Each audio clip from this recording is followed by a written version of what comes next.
dan dia memiliki emosinya sendiri. Namun, hanya butuh beberapa saat baginya untuk menyesuaikan diri bahkan jika ada kebencian di hati situasinya sedemikian rupa sehingga seseorang harus tunduk.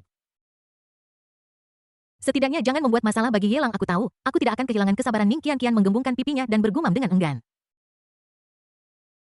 Setelah beberapa saat, di dalam ruang konferensi, kelompok orang lain tiba, semuanya adalah orang-orang kuat dengan aura terkendali dan wajah tenang. Tapi hanya perasaan sederhana menghadapinya memberi orang rasa penindasan yang sangat kuat. Hei, apa yang kau coba lakukan dengan menggunakan kekuatanmu untuk... Yelang memutar lehernya dan memandang kelompok pria yang benar-benar kuat dari sekte tersembunyi di depannya dengan jijik. Mereka yang datang adalah semua pejabat tinggi sekte tersembunyi yang sebenarnya. Di antara lusinan orang yang hadir, bahkan tidak ada satupun yang berada di tingkat bumi. Mereka semua berada di tingkat surgawi dan beberapa bahkan yang terkuat di antara mereka. Yelang, saya menyampaikan ini di sini hari ini. Orang-orang ini mencoba membunuh tunangan saya. Liburan ini, jika kamu tidak memberiku penjelasan yang masuk akal, masalah ini tidak akan pernah selesai. Tentu saja. Kamu juga bisa mengandalkan kultivasimu sendiri untuk secara paksa membawa orang pergi, dan kamu bahkan tidak perlu mengkhawatirkan orang-orang dari klan kuno Nangong. Bahkan jika semua penjaga rahasia dari klan kuno Nangong di kota Tianhai dikumpulkan, mereka mungkin bukan lawanmu. Yelang berbicara dengan ringan, menjelaskan situasi saat ini yaitu, musuh kuat dan kita lemah. Tapi tiba-tiba, dia mengubah nadanya lagi, mengerutkan kening, dengan tatapan dingin di matanya. Tetapi jika kamu berani menculik orang secara paksa, jangan salahkan aku karena tidak menghormati sekte-sekte tersembunyi. Saya baru saja memberitahu kakek bahwa jika terjadi sesuatu pada saya, semua sekte yang hadir di sini akan dikunjungi satu persatu oleh klan kuno Nangong. Jika saya tidak mati, saya akan membawa klan kuno Nangong bersama saya untuk menyusahkan Anda satu persatu, ancaman telanjang. Yelang bahkan tidak membuka 9 transformasi naga surgawi karena dia ingin menggunakan alam luar biasanya untuk menekan kelompok peringkat surgawi ini, dan bahkan alam demigod tersembunyi. Ini bukan hanya latar belakang, bukankah ini hanya kartu truf tuan muda dari sekte tersembunyi ini ingin menggunakan kekuatan mereka untuk menekan orang lain. Namun, bagaimana mungkin mereka membayangkan bahwa mereka harus tunduk di hadapan Yelang, Tuan Ye? Apakah ada yang salah dengan apa yang Anda katakan? Seorang pria kuat dari sekte tersembunyi dengan mata harimau, dia mengintimidasi bahkan tanpa marah. Dia menatap ke arah Yelang dengan ekspresi normal dan berbicara dengan nada yang kasar. Begitu dia selesai berbicara, beberapa pria kuat di alam tingkat surgawi muncul di samping Yelang. Kebanyakan dari mereka adalah wanita. Mereka semua adalah wanita tua dari klan Nangong kuno. Pemimpin sekte Jiuju benar-benar arogan. Dia bahkan berani mengancam Tuan Ye. Bahkan jika kami muncul. Apa yang bisa kami lakukan jika kalian bergabung untuk membunuh kami? Jika hanya kepala keluarga yang pergi ke sekte Jiuju, apakah sekte Jiuju kalian masih akan ada? Belum lagi kalian. Bahkan jika demigod di belakangmu datang, dia tidak akan memiliki kepercayaan diri untuk begitu merajalela di depan Master Ye. Seorang wanita tua dengan rambut putih dan kerutan di seluruh wajahnya melihat ke arah pemimpin sekte Jiuju dengan temperamen panas. Ayah. Feng Wuheng berjalan maju dengan gigi terkatup dan menatap ayahnya dengan geram. Ini adalah pertama kalinya ayahnya diancam seperti ini, dan dia merasa marah. Henger, jangan bicara sembarangan. Pemimpin sekte Jiuju mendorong putranya ke samping. Dia tidak percaya bahwa Yelang, yang berada pada tingkat luar biasa, memiliki kemampuan untuk memerintah klan kuno Nangong. Sekarang setelah diverifikasi, tidak perlu dikatakan lagi. Seperti sulap. Dia mengeluarkan botol obat berwarna putih susu dari udara tipis. Dia melambaikannya dengan santai dan melemparkannya ke tangan wanita tua itu. Wanita tua itu membuka botol obat, dan segera aroma obat yang kuat menyebar ke seluruh ruang konferensi. Aroma yang ringan dan menyegarkan ini menyegarkan dan dapat membuat orang merasa segar dan rileks hanya dengan menghirupnya. Wanita tua itu memandang Yelang dengan ekspresi terkejut dan berkata dengan hormat, Tuan Muda Ye. Ada 3 pil di sini, semuanya adalah pil tingkat bumi yang dapat membantu alam luar biasa menembus ke alam tingkat bumi. Jika dikonsumsi oleh seorang kultivator tingkat bumi, itu juga dapat membantu menembus alam kecil dan sangat meningkatkan kekuatan seseorang. Eliksir semacam ini sangat langka, dan bahkan lebih langka di zaman modern. Bahkan klan Nangong kuno pun tidak memilikinya. Sekte Jiuju memberikan 3 pil obat tingkat bumi sekaligus. Dapat dibayangkan bahwa sekte tersebut pasti telah memperoleh kesempatan yang cukup besar karena perubahan yang tidak biasa ini. Tuan Muda Ye, maaf telah disampaikan, bisakah kami? Sekte Jiuju, pergi sekarang. Pemimpin sekte Jiuju memandang Yelang dengan tenang, tetapi ada niat membunuh yang kuat di kedalaman matanya. 3 eliksir tingkat bumi ini dapat menciptakan 3 orang di alam tingkat bumi. Seiring waktu, mereka bahkan dapat membawa 3 orang ke alam tingkat surga ke sekte Jiuju. Sekarang dia memberikannya sebagai permintaan maaf, bahkan pemimpin sekte Jiuju merasakan sengatan sakit hati. Yelang membuka mulutnya, memiringkan kepalanya ke belakang dan menguap. Dia melirik botol obat di tangan wanita tua itu dengan cemooh dan kemudian melihat pemimpin sekte Jiuju dengan ketidakpuasan mencibir dan bertanya, hanya 3 pil tingkat bumi. Kamu ingin menukar dengan pemimpin muda sekte Jiuju, bukankah itu terlalu murahan? Bahkan 3 prajurit tingkat bumi pun tidak sebanding dengan seorang pemimpin sekte muda di tingkat surga. Apakah Anda memamerkan ini karena Anda merendahkan saya? Ye Langor, karena Anda merendahkan klan Namong kuno. Karena pemimpin sekte Jiuju tidak memiliki ide ini, maka tarik kembali permintaan maaf itu. Dan Anda bisa membawa orang itu bersamamu. Ye Lang melirik wanita tua itu, dan yang terakhir segera membuang botol obat di tangannya dan membuangnya seperti sepatu. Ayah. Feng Wuheng menatap ayahnya dengan ngeri dan menelan ludah. Dia akhirnya mengerti bahwa Ye Lang bermaksud membunuhnya. Bahkan jika ayahnya membawanya pergi kali ini, klan kuno Namong pasti akan pergi ke sekte Jiuju untuk membuat masalah setelahnya. Pada saat itu, apakah seluruh sekte Jiuju akan berperang dengan klan kuno Namong hanya untuknya, pemimpin sekte muda? Bahkan sebagai master muda sekte tersebut. Dia bahkan tidak bisa membayangkan adegan seperti itu. Sebagai pemimpin sekte muda, bagaimana mungkin dia tidak tahu sifat sektenya sendiri? Pemimpin sekte Jiuju menyipitkan matanya, mengeluarkan botol obat berwarna putih susu, dan melemparkannya ke arah wanita tua itu. Wanita tua itu membukanya dan menghitungnya, lalu menatap Ye Lang dan berkata dengan tenang, Tuan Muda Ye, totalnya ada 10 pil tingkat bumi. Oke, mari kita berhenti di sini dulu tentang sekte Jiuju. Ye Lang tidak melanjutkan serangannya, tetapi melihat sekte-sekte tersembunyi lainnya dan bertanya dengan tenang, bagaimana pendapat kalian? Setelah melihat apa yang dilakukan sekte Jiuju, beberapa pemimpin, baik pemimpin sekte maupun tetua, semuanya mengeluarkan permintaan maaf yang telah disiapkan ke arah wanita tua itu. Kebanyakan dari mereka adalah pil. Mulai dari 10 pil tingkat bumi sama seperti sekte Xuan Kong, itu bahkan lebih langsung mereka mengeluarkan eliksir tingkat surgawi di depan umum. Yang bisa memungkinkan seseorang untuk menerobos dari alam tingkat bumi langsung ke alam tingkat surgawi ini adalah pertukaran yang paling intuitif. Menukar eliksir tingkat surgawi untuk seorang master alam tingkat surgawi tentu saja, yang paling penting adalah bahwa sekte Xuan Kong adalah yang terlemah di antara sekte-sekte tersembunyi ini. Mereka tidak berani menyinggung raksasa seperti klan kuno Namong, atau berani memiliki sedikit pun pikiran untuk memanfaatkannya. 20 pil tingkat bumi, 1 pil tingkat langit, 10 hati jiwa laut, dan 3 jimat teleportasi penyelamat jiwa. Ye Lang melirik permintaan maaf dari 5 sekte tersembunyi di depannya dan mengangguk puas bab 1158 permintaan maaf. Pil ini dapat menciptakan setidaknya 20 orang di tingkat bumi dan 1 di tingkat surga. Kekuatan semacam ini akan membutuhkan banyak waktu dan energi untuk dikembangkan bahkan untuk sekte tersembunyi. Dengan kata lain, semua orang yang hadir adalah master sekte muda atau tetua dan mereka adalah harta dari sekte tersembunyi. Jika tidak, akan menjadi harapan kosong untuk mengharapkan sekte tersembunyi seperti sekte Jiuju untuk menghasilkan chip yang begitu murah hati. Belum lagi jantung jiwa laut yang dapat memperpanjang umur dan jimat teleportasi yang dapat membantu seseorang melarikan diri dari bahaya. Ye Lang mengeluarkan 7 pil tingkat bumi, menempatkannya dalam botol obat berwarna putih susu, dan melemparkannya ke arah Luo Qingyu. Luo Qingyu mengambilnya dan membuka botolnya. Aroma obat yang kaya memenuhi udara lagi. Ning Qianqian dan gadis-gadis lain maju satu demi satu. Melihat pil tingkat bumi yang jernih dan tidak bisa menahan diri untuk menelan ludah mereka dengan rakus. Sungguh efek obat yang mengerikan. Energi darah yang kaya ini bahkan lebih baik daripada keberuntungan para kurcaci. 7 pil obat tingkat bumi tidak dapat dibandingkan dengan keberuntungan para kurcaci. Hanya saja keberuntungan para kurcaci lebih istimewa dan kami belum sepenuhnya mencerna dan menyerapnya. Tetapi jika Anda mengambil eliksir tingkat bumi ini, kekuatan Anda pasti akan meningkat pesat dalam waktu singkat. Sekte-sekte tersembunyi ini masuk akal dan tidak pelit. Dengan 7 eliksir tingkat bumi ini, kekuatan dari 7 saudara perempuan kita dapat dibangkitkan kembali dengan kekuatan gabungan dari 7 saudara perempuan, kita mungkin dapat bersaing dengan keberadaan tingkat Dewa Iblis Alien. Bahkan jika kita berempat atau berlima saudara perempuan keempat bersama, kita tidak takut pada sekte tersembunyi yang jelek ini. Jika ini terjadi lagi lain kali, aku akan mematahkan kaki mereka.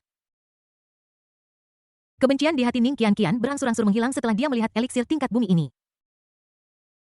Dengan 7 pil ini, kekuatan 7 saudari akan tetap pada tingkat yang sama dan mereka akan dapat memaksimalkan efek ajaib dari formasi pedang roh es. Aku tidak tahu apakah sekte-sekte tersembunyi ini telah melakukan sesuatu pada eliksir tingkat bumi ini. Bahkan jika sekte tersembunyi itu tidak merusaknya, eliksir berharga ini bukanlah eliksir modern. Tetapi peninggalan dari masa lalu, dan tidak ada yang tahu apakah akan ada efek samping. Duan Mulan menatap pil-pil itu. Meskipun dia bersemangat, dia lebih khawatir.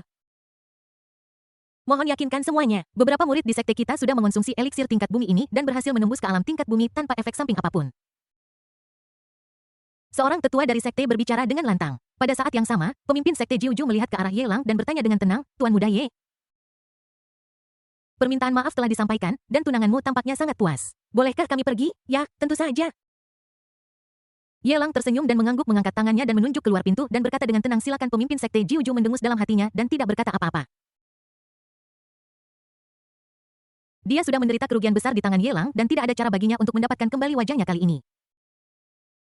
Tetapi dalam waktu dekat dunia akan berubah secara drastis, dimensi akan diinvasi dan bintang biru akan jatuh ke dalam kekacauan. Saat itu pola yang ada pasti akan rusak, bahkan keberadaan seperti klan Namong kuno pun bisa hancur bahkan jika dia tidak mati. Dia akan terluka parah saat itu tidak peduli berapa banyak harta yang telah diperas Ye Lang dari Sekte Jiuju Merekai dia akan menuntut kembali 10 kali lipat. Atau bahkan 100 kali lipat dari keluarga Ye tidak ada kata terlambat bagi seorang pria terhormat untuk membalas dendam pemimpin Sekte Jiuju mencibir dalam hatinya. Dan bersiap untuk pergi bersama Feng Wuheng dengan santai. Namun, ketika meninggalkan aula konferensi, pemimpin Sekte Jiuju sudah berjalan keluar dari aula konferensi. Tetapi Feng Wuheng tampak terhalang oleh dinding tak terlihat dan terjebak di dalam aula konferensi. Ayah, Feng Wuheng menjadi sangat ketakutan. Dia berbalik dan melihat bahwa bukan hanya dia, tetapi juga mantan pemimpin Sekte Muda dan Penatua Wang dari Sekte Xuankong, semuanya terjebak dalam penghalang tak terlihat ini. Itu seperti penghalang yang dipasang untuk mereka dan mereka tidak bisa melarikan diri dari Tuan Muda Ye. Apa maksudmu dengan ini? Kami sudah meminta maaf, tetapi kamu masih ingin menahan kami di sini. Apakah kamu pikir kami? Sekte 9 mutlak dapat dimanipulasi sesuka hati. Pemimpin Sekte Jiuju sangat marah. Dia berjalan ke alam roh jahat sendirian lagi. Menatap ke arah Ye Lang dengan ekspresi marah di wajahnya. Orang-orang kuat lainnya dari beberapa sekte tersembunyi seperti Sekte Xuankong semuanya berbalik lagi. Mereka datang dengan tulus dan bahkan menawarkan permintaan maaf, memberikan cukup muka kepada klan kuno Nangong. Jika Ye Lang terus bersikap begitu mendominasi, bahkan mereka tidak akan memilih untuk menanggungnya lagi. Tidak peduli seberapa kuat klan kuno Nangong, bisakah itu lebih kuat dari Sekte Tianxi? Mereka tidak takut bahkan jika perilaku arogan dan tidak masuk akal seperti itu dilaporkan ke Sekte Tianxi. Ye Lang bersandar di kursinya, menyilangkan kakinya, dan menatap dengan malas sekelompok orang di tingkat surgawi dan bahkan para demigod tersembunyi di seberangnya. Dia selalu memiliki senyum hangat di wajahnya, yang membuat orang merasa seperti angin musim semi. Tetapi meskipun dia tampak sangat mudah didekati, kata-katanya terasa dingin. Aku hanya menyuruhmu membawa orang-orang itu pergi tetapi aku tidak menyuruhmu bahwa mereka bisa pergi hidup-hidup. Aku ingat apa yang dikatakan bajingan tua itu, hutang harus dibayar. Pembunuhan harus dibayar dengan nyawa dan semakin besar tinjunya semakin benar adanya. Sekarang aku merasa bahwa tinjuku lebih besar dari tinjumu dan bahwa aku lebih masuk akal daripada kamu. Jika kamu ingin pergi silakan pergi sesukamu, aku tidak akan menghentikanmu, tetapi untuk orang-orang ini. Bunuh diri adalah pilihan terbaik. Jika Anda memaksa saya untuk melakukannya, saya khawatir tidak mungkin Anda dapat meninggalkan tubuh Anda utuh. Anda sangat sombong. Jika Nangong King Tian ada di sini, kami akan lebih menghormatinya, tetapi sekarang, dengan para idiot ini di belakang Anda ingin menindas kami. Pemimpin Sekte Jiuju sangat marah, rambut dan janggutnya berkibar, dan aura mengerikan terpancar dari tubuhnya. Kekuatannya setinggi puncak tingkat surgawi dan dia sudah melangkah ke alam demigod. Sebagai pemimpin Sekte Jiuju, dia memiliki kekuatan dan kepercayaan diri. Dia telah memberikan cukup muka dan dukungan. Jika Ye Lang terus menekannya, bahkan jika dia mengambil tindakan, tidak akan ada gosip yang menyebar di antara orang luar. Swish! Ye Lang, yang sedang duduk malas di kursi malas, menghilang dalam sekejap. Ketika dia muncul lagi, dia sudah berada di depan pemimpin Sekte Jiuju. Seperti hantu, belum lagi pemimpin Sekte Jiuju, dia tampak ngeri. Bahkan tokoh-tokoh kuat lainnya di sampingnya, dan bahkan orang yang dengan sengaja menyembunyikan alam demigodnya, semua terkejut. Master Sekte Jiuju. Ye Lang tersenyum, mengulurkan tangannya, dan dengan lembut menamparkan wajahnya yang tabah 2 kali. Tidak terlalu berbahaya, tetapi sangat menghina. Apakah Sekte Jiuju begitu kuat? Mengapa kamu begitu sombong di depanku? Apa statusmu dan apa statusku? Pemimpin sekte terpencil berani berbicara begitu sombong di depanku. Kamu, pemimpin sekte Jiuju membeku di tempat. Tidak dapat bergerak, seolah-olah semua energi dan darah di tubuhnya terblokir. Ye Lang mengabaikan pemimpin sekte Jiuju dan menatap pemimpin muda Feng Wuheng dengan seringai jijik di wajahnya dalam rangka membela kehormatan tunanganku. Aku akan memberimu kesempatan untuk berduel secara sah. Kamu berada di tingkat surgawi, jadi aku akan. Ye Lang memiliki senyum di wajahnya dan tatapan genit di matanya. Seluruh tubuh Feng Wuheng tegang, darahnya bergelombang kencang dan dia langsung mengerahkan seluruh darah dan energi di tubuhnya mau bertarung dengan Ye Lang di tingkat yang sama. Namun, Ye Lang muncul di depan Feng Wuheng seperti hantu, menunjuk jarinya ke dadanya. Disertai dengan ledakan tumpul, jantung Feng Wuheng meledak.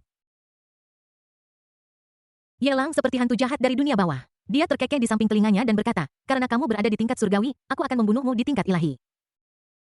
Bab 1159 tidak ada yang tersisa. Bang, tubuh Feng Wuheng jatuh ke depan, dan di jubah di belakangnya, sebuah plum darah mekar tanpa suara. Ayah, tetua, selamatkan aku. 3 tuan muda dari sekte tersembunyi, termasuk tetua Wang, semuanya memiliki ekspresi ngeri di wajah mereka. Awalnya mereka mengira bahwa Ye Lang berada pada level supernatural yang bisa mereka manipulasi sesuka hati, tetapi mereka takut pada latar belakang mengerikan di belakangnya dan tidak berani bergerak.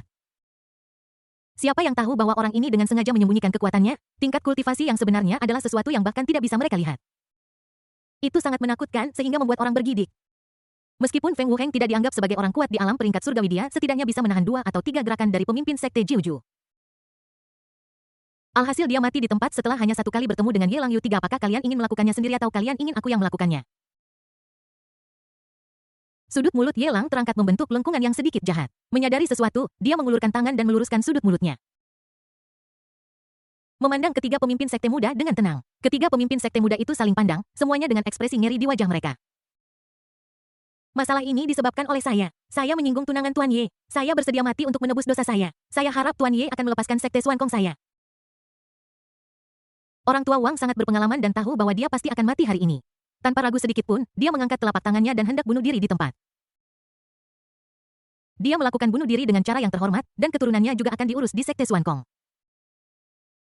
Kau bajingan tua, kau terlalu banyak bermimpi. Kaulah yang ingin membunuh tunanganku, dan kaulah yang ingin menghancurkan istana Bingling. Apakah kau ingin menjaga tubuhnya tetap utuh? Ye Lang mencibir, dan saat dia mengangkat tangannya, energi darah yang mengerikan menyebar ke arah tetua Wang, menjebaknya dengan erat seperti rantai, membuatnya tidak bisa bergerak. Selain itu, api mulai muncul dari kakinya dan secara bertahap melilit tubuhnya. Raungan mengerikan tidak bisa terdengar. Tetapi wajah ganas tetua Wang membuat orang merasakan dingin di tulang punggung mereka. Ye Lang, aku ingin hidupmu. Di belakang Ye Lang. Pemimpin Jiuju Sekte yang terikat melepaskan diri dari pengekangannya dan dalam sekejap mata dia melesat di belakang Ye Lang. Sebuah pukulan yang dipenuhi dengan kekuatan tak terbatas menghantam jantungnya. Suara tumpul meledak diikuti dengan suara berderak. Lengan pemimpin sekte Jiuju meledak, dan tulang putih mengerikan bercampur dengan daging dan darah berceceran di mana-mana, yang mengejutkan pemandangan itu. Ye Lang berbalik, melirik sekilas pemimpin sekte Jiuju, mengangkat bahunya. Dan berkata dengan nada kagum, kultivasi Anda tidak dangkal, dan kekuatan Anda juga tidak lemah. Jika Anda 1000 atau 800 kali lebih kuat, Anda mungkin benar-benar menyebabkan beberapa luka ringan pada saya. Alam apa Anda? Pemimpin sekte Jiuju sangat marah. Dia adalah putranya sendiri. Dan putra tunggalnya ketika dihadapkan dengan kematian tragis bahkan dia tidak dapat berpikir jernih dan langsung diliputi amarah. Namun, dia tidak pernah membayangkan bahwa serangan menyelinap kekuatan penuhnya sama sekali tidak akan berpengaruh pada Ye Lang monster macam apa orang ini. Aku tidak tahu persis di alam apa dia berada tetapi pemimpin sekte ekstrim ungu mati di tanganku ketika Ye Lang menjawab. Matanya melihat seorang lelaki tua bersembunyi di balik kerumunan itu adalah alam dewa setengah tersembunyi. Sepertinya dia menjawab pertanyaan pemimpin sekte Jiuju, tetapi sebenarnya dia memperingatkan orang-orang kuat dari sekte-sekte tersembunyi ini untuk tidak mencari kematian. Kamu tidak harus mati, tetapi caramu menatapku lebih penuh dendam daripada yang lain. Aku merasa tidak senang dan berpikir akan lebih baik bagimu untuk tidak pergi. Ye Lang menatap pemimpin sekte Jiuju sambil terkekeh dan berkata melalui transmisi suara. Aku memberimu kesempatan, tetapi aku tidak menyangka kamu benar-benar akan membebaskan diri.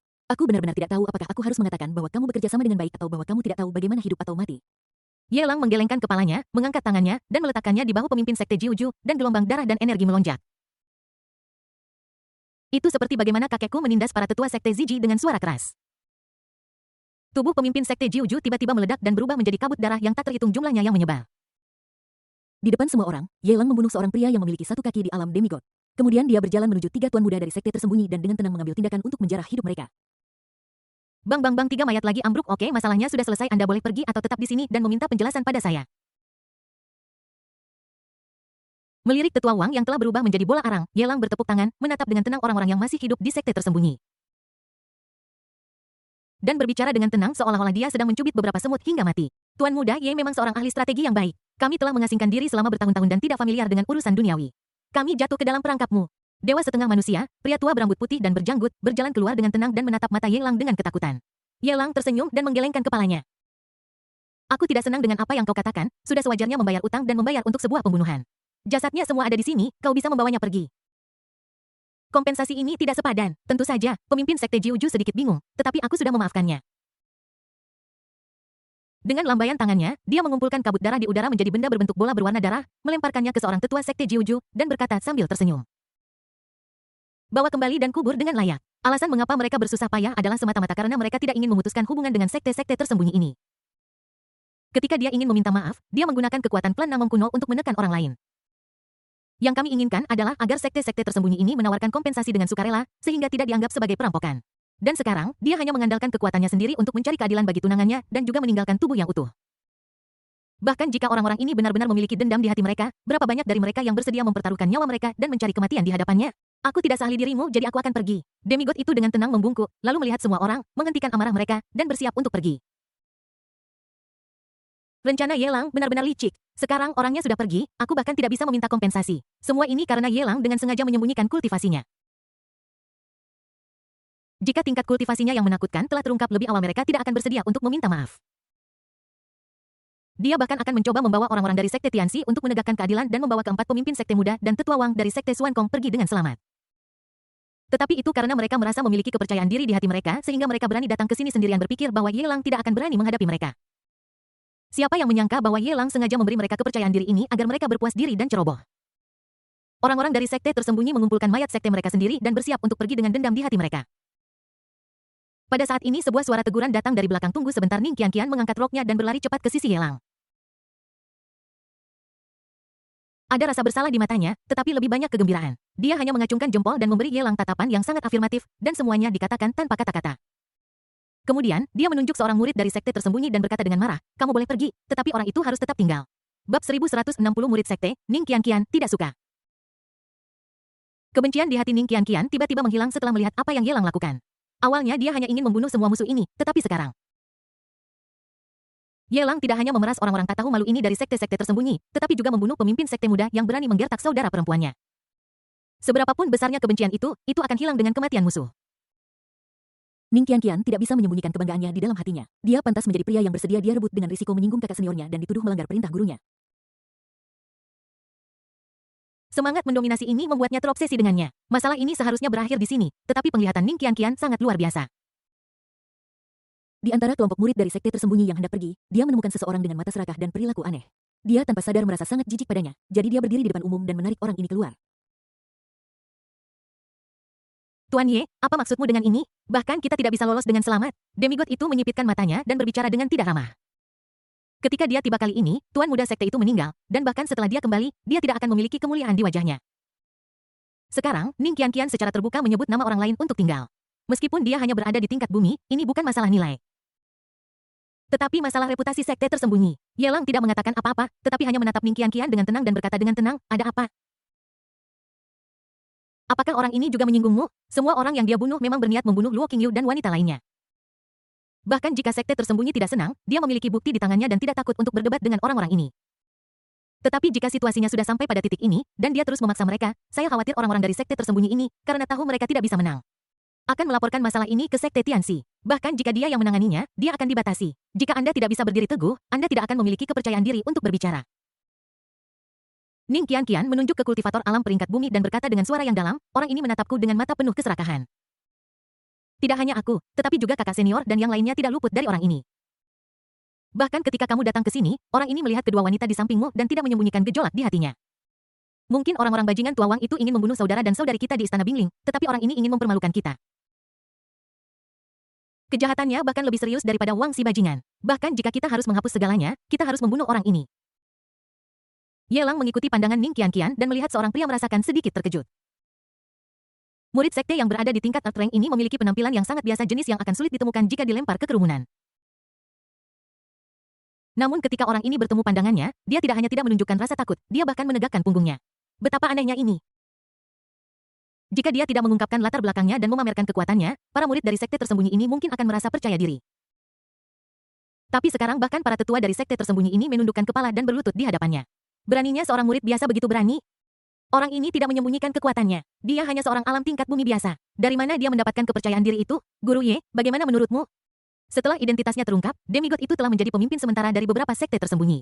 Dia menatap Ye Lang dengan tenang, menunjuk ke arah murid sekte di sampingnya, dan berkata dengan suara yang dalam, "Permintaan maaf yang seharusnya dibayarkan oleh sekte seperti kami telah dibayarkan, dan dendam yang seharusnya diselesaikan telah diselesaikan. Di dalam sekte, jika satu makmur, semua makmur, jika satu menderita, semua menderita. Jika Tuan Muda Ye benar-benar ingin menahan kami di sini, maka cobalah untuk menahan kami di sini bersama-sama." Luo Qingyu yang sedang berkembang mengambil beberapa langkah maju menyeret Ning Qianqian kembali, mata indahnya serius dan memperingatkan dengan suara rendah, "Jangan membuat masalah. Mereka sudah menderita kerugian besar. Jika Anda memaksa mereka untuk bertarung sampai mati, hasilnya akan sangat sulit untuk dihadapi.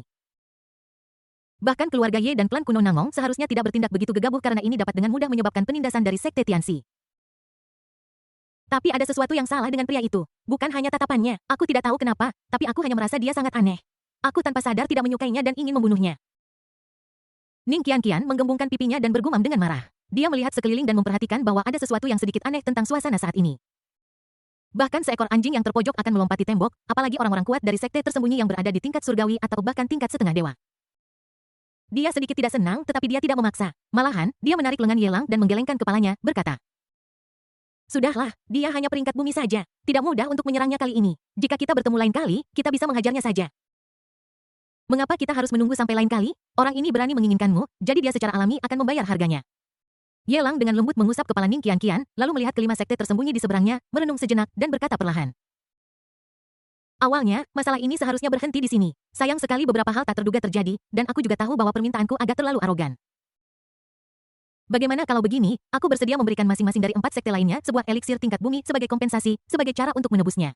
Untuk sekte yang tersisa tempat murid ini berada, saya bersedia memberikan 6 pil obat tingkat bumi. Saya ingin menukar 6 calon master alam tingkat bumi dengan kepemilikan murid ini. Tentu saja, saya hanya ingin dia tahu harga dari melakukan kesalahan dan saya tidak akan benar-benar melakukan apapun padanya. Lagi pula, saya bukan iblis. Dia punya tebakan berani dalam pikirannya, tetapi itu belum matang, tetapi tidak banyak ruginya untuk mencobanya. Di satu sisi, itu dapat memuaskan Ning Qianqian dan memberitahu Luo Qingyu dan para senior lainnya betapa dia peduli pada mereka. Di sisi lain, jika diverifikasi, itu akan bermanfaat tanpa kerugian. Dia juga tidak berniat membunuh murid tingkat bumi ini secara paksa, tetapi malah memberi 5 sekte tersembunyi kesempatan untuk mempertimbangkan pilihan mereka dan membuat keputusan. Masalah ini aslinya adalah kesalahan kami. Karena Guru Ye berpikir demikian, sulit bagi kami untuk menolak. Jika Anda melakukan kesalahan, Anda harus membayar harganya. Sekte Xuan Kong saya telah kehilangan seorang tetua, dan saya tidak keberatan dengan ini. Apakah eliksir yang Guru Ye sebutkan itu nyata? Tetua dari 4 sekte tersembunyi semuanya angkat bicara dan menyampaikan pendapat mereka. Dia bukan salah satu murid kita, jadi jika dia terbunuh, pada saat yang sama, kita bisa mendapatkan eliksir tingkat bumi sebagai imbalan. Mengapa tidak melakukannya? Bahkan jika itu memalukan, sekte Jiuju yang akan malu. Jika Anda bisa mendapatkan eliksir tingkat bumi secara gratis, Anda akan menjadi orang bodoh jika tidak mengambilnya.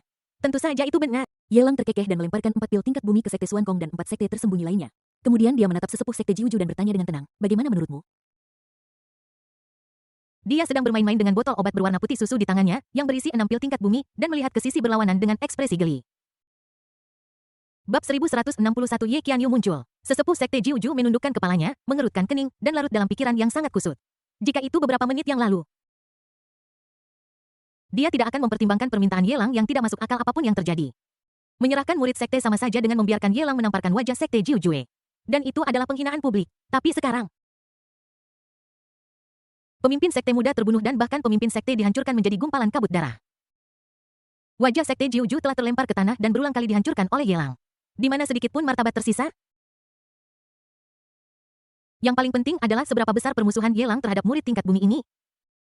Dia benar-benar bersedia mengeluarkan 10 pil obat tingkat bumi sebagai imbalan, yang setara dengan menukar 10 orang kepercayaan tingkat bumi di masa depan dengan seorang murid dari sekte Jiuju.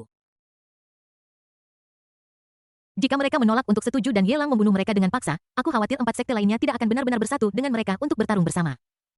Tidak ada cara untuk mencegah hal itu terjadi. Memalukan bagaimanapun juga, hanya saja yang satu benar dan yang lainnya salah. Tetapi bahkan jika Yelang benar-benar melakukan itu, apa yang akan terjadi? Apalagi yang bisa dilakukan sekte Jiuju selain pergi ke sekte Tianxi untuk mengajukan keluhan? Siapa tahu dia bahkan mungkin dipermalukan oleh pria gegabah itu, Nangong Qingtian memanggilnya. Tetua sekte Jiuju menarik napas dalam-dalam, perlahan mengangkat kepalanya, melihat botol obat berwarna putih susu di tangan Yelang, dan matanya berangsur-angsur menjadi tegas. Dia mencoba yang terbaik untuk menyanjung Jiu Juezong dan berkata, karena Tuan Ye telah mengundang kami dengan sangat hangat, izinkan saya seorang murid Jiu Juezong. Berteman dengan Tuan Ye, saya harap Tuan Ye tidak akan mempermalukannya saat dia berbicara. Dia menoleh untuk melihat murid yang tampak biasa dan berkata dengan tenang. Jika Anda mengalami masalah, Anda dapat menghubungi sekte tersebut setelahnya. Jangan khawatir, sekte tersebut akan memperlakukan keluarga Anda dengan baik. Murid itu tidak bisa menahan tawa terbahak-bahak. Dia menggelengkan kepalanya, menunjuk hidung tetua sekte Jiu Jue. Dan berkata dengan seringai di wajahnya, sekte Jiu Jue macam apa yang memperlakukan keluargaku dengan baik hanya karena apa yang dikatakan pria bermarga Ye ini. Kamu akan menyerahkan apakah seperti ini sektemu memperlakukan murid-muridnya? Kamu sangat takut pada kekuasaan dan sangat tak tahu malu murid sekte Jiu Jue mana yang berani bekerja untukmu di masa depan diam. Tetua sekte Jiuju berteriak dengan marah. Dia telah berusaha sebaik mungkin untuk menenangkannya, tetapi murid di depannya masih begitu berani. Sialan, dia mempertaruhkan reputasi sekte Jiuju mereka di depan semua orang. Mengapa aku harus diam? Aku bukan murid sekte Jiujumu, aku hanya menyamar. Murid sekte itu memasang senyum sinis di wajahnya. Dia tidak melihat tetua sekte Jiuju, tetapi menatap ke arah Yelang dan menyeringai. Pewaris masa depan keluarga Ye di ibu kota didukung oleh klan Namong kuno, para pengganggu ini takut padamu, tapi aku tidak.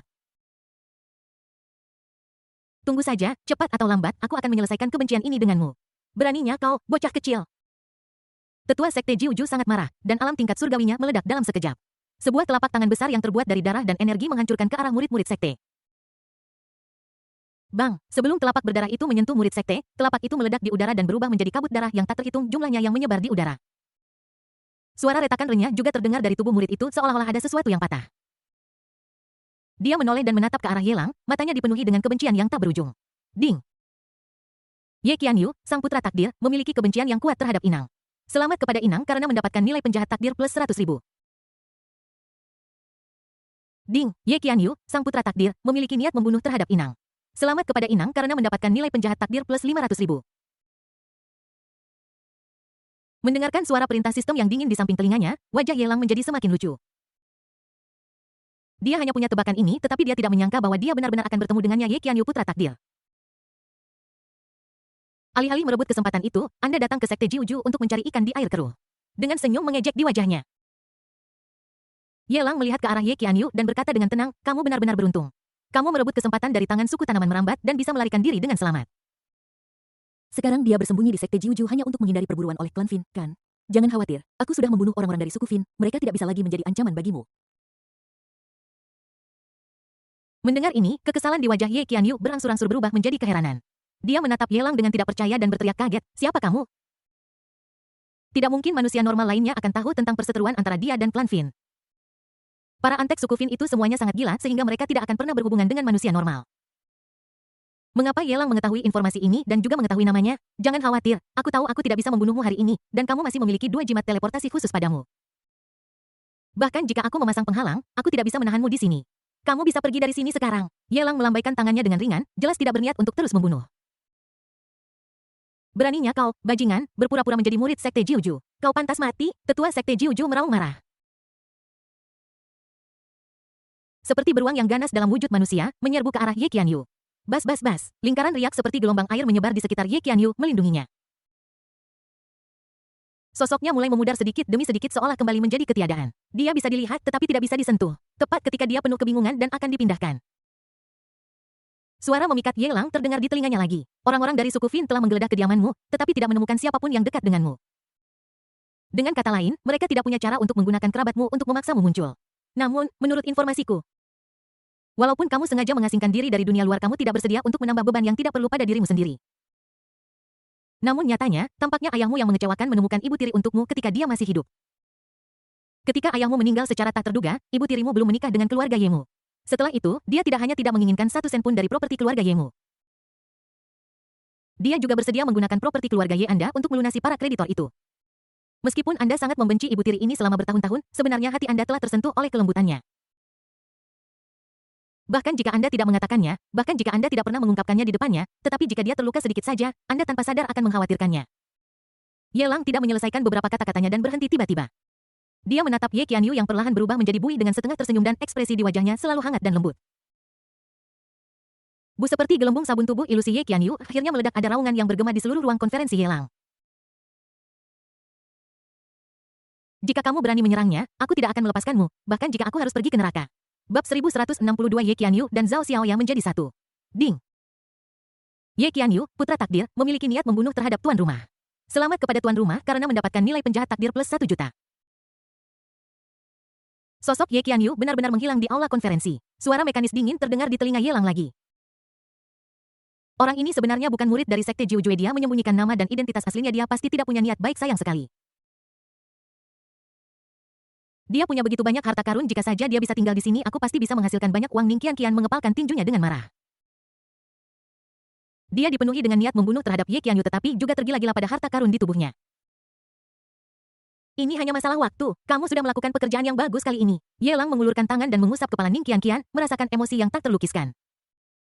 Biasanya aku selalu berpikir bahwa Ning Qian lebih merupakan penghalang daripada bantuan, tapi aku tidak menyangka bahwa hari ini dia akan mengungkap putra keberuntungan yang tersembunyi. Ini benar-benar kejutan. Meskipun dia tidak membunuhnya, ucapan membunuhnya telah membawanya keuntungan yang cukup besar.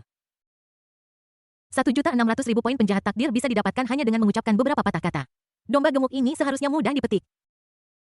Tuan muda Ye, bukannya Sekte Jiuju kami tidak bersedia. Tetapi orang ini memiliki asal-usul yang aneh dan metodenya pun ganjil. Ketika kami kembali, kami pasti akan melapor ke Sekte dan mencari tahu dari mana orang ini berasal untuk Tuan muda Ye.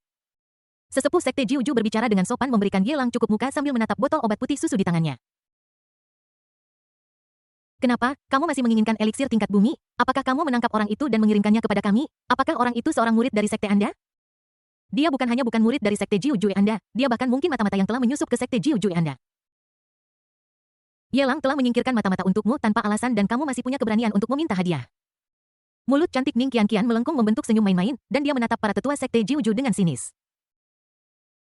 Aku sudah cukup memberi kalian muka dengan tidak meminta keuntungan, dan kalian masih ingin mendapatkan sesuatu secara cuma-cuma. Sudut mulut tetua sekte Jiu Ju berkedut dan dia harus menelan kembali kata-kata itu.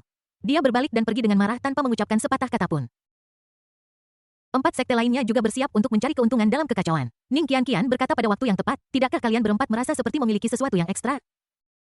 Pil-pil dilemparkan dari arah sekte tersembunyi satu demi satu. Itu adalah 4 pil tingkat bumi yang diberikan sebelumnya. 5 sekte tersembunyi yang datang ke sini tidak hanya gagal menyelamatkan orang-orang tetapi juga kehilangan semua kompensasi yang mereka inginkan sebagai ganti. Terutama sekte Jiu Jua hanya pemimpin sekte dan pemimpin sekte muda mati tetapi mereka juga berutang budi kepada Ye Lang karena suatu alasan yang tidak diketahui. Bahkan jangan menyebutkan keluhan di hatimu. Mata Ye Lang menyapu ringan sekelompok antek dari sekte tersembunyi. Hanya dengan satu tatapan membuat orang-orang ini terdiam dan ketakutan setengah mati. Dia tidak membunuh mereka. Tanpa perlindungan dari sekte tersembunyi, orang-orang ini bahkan tidak bisa mengangkat kepala di depan Qiu Jiwell. Dia memandang Luo Qingyu dan gadis-gadis lainnya, dan bertanya dengan curiga, mengapa hanya ada 5 dari 7 saudara perempuan di sini?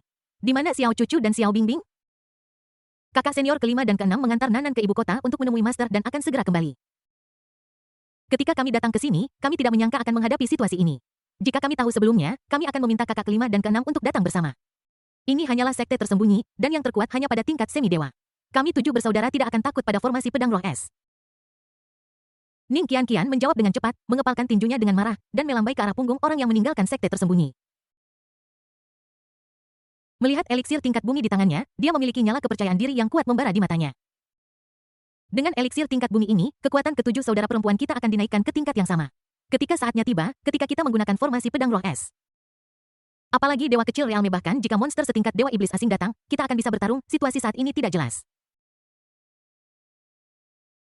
Dan kekuatan aku dan saudara-saudara perempuanku tidak seberapa kuat, tapi untungnya kami memiliki eliksir tingkat bumi ini untuk meningkatkannya. Dalam periode waktu berikutnya, kita akan menyerap eliksir tingkat bumi ini bersama-sama di kota Tianyu untuk meningkatkan kekuatan kita. Jika Anda membutuhkannya, silakan hubungi kami tepat waktu. Luo Qingyu melirik ke arah Qiu Jiwell dan Zhou Zeqing tanpa menunjukkan ketidakpuasan apapun. Dia hanya memberitahu mereka dengan lembut. Dan kemudian pergi satu demi satu dengan keempat adik perempuannya. Ye Lang mengirim Qiu Jiwell dan Zhou Zeqing kembali ke Queen Bar, menghabiskan beberapa saat bersama mereka, tetapi tidak menyuruh mereka menginap. Sebaliknya, dia menelepon Junxi dan pergi semalaman. Bersandar di jok kulit belakang Maiba, Ye Lang meregangkan tubuhnya dan berkata dengan lelah, bagaimana situasi dengan Zhao Xiaoya? Zhao Xiaoya adalah ibu tiri Ye Qianyu, seorang gadis dari keluarga miskin. Begitu dia lulus, dia diperhatikan oleh ayah Ye Qianyu, yang mengejarnya seperti kerumunan pengagum.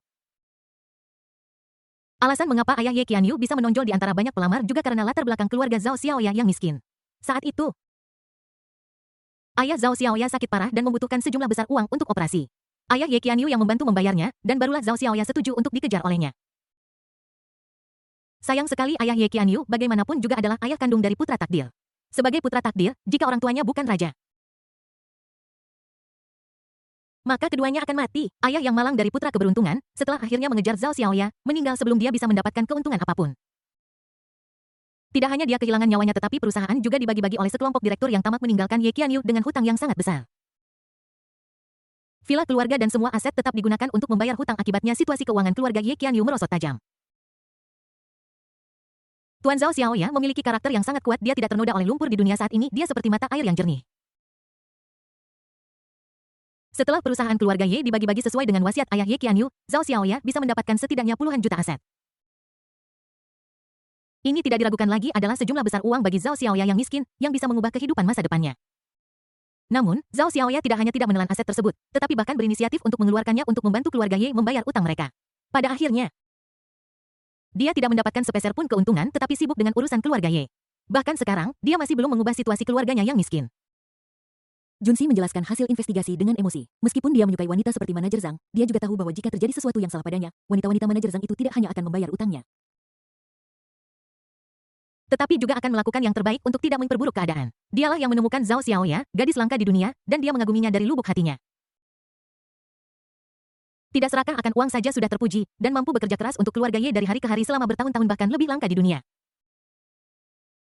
Ye Lang terkekeh penuh arti. Tidak mengherankan bahwa Zhao Xiaoya begitu mengagumkan.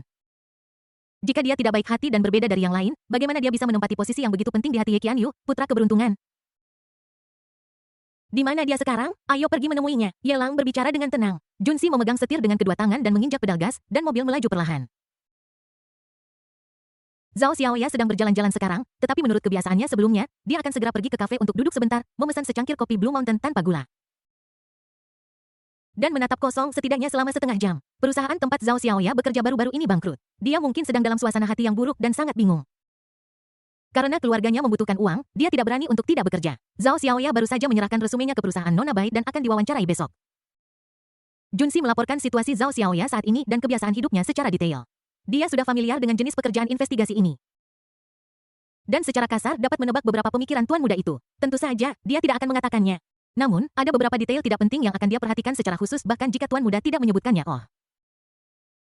Ye Lang sedikit terkejut menurut plot aslinya, Zhao Xiaoya seharusnya bekerja di perusahaan yang sudah mapan. Dan dia juga seharusnya mulai dipromosikan dan diincar oleh manajemen senior perusahaan. Intervensi Ye Qianyu di kemudian hari yang menyelamatkan Zhao Xiaoya dari lautan penderitaan. Aku tidak menyangka bahwa plot aslinya telah berubah bahkan sebelum dia muncul, namun jika kamu memikirkannya, itu tidak sulit untuk dipahami. Perusahaan tempat Zhao Xiaoya bekerja awalnya adalah bank investasi dan bisnisnya benar-benar tumpang tindih dengan Daya Tianxia milik Bai Ruyu. Anda tahu, Bai Ruyu itu seperti ratu bisnis. Jangan terkecoh oleh penampilannya sebagai wanita lemah. Di dunia bisnis, Bai Ruyu sangat kuat dan kejam, yang membuat lawannya menjauh darinya. Apalagi Bai Ruyu memang cukup mendominasi secara alami. Dia tidak akan pernah membiarkan perusahaan pesaing lainnya tumbuh di bawah hidungnya.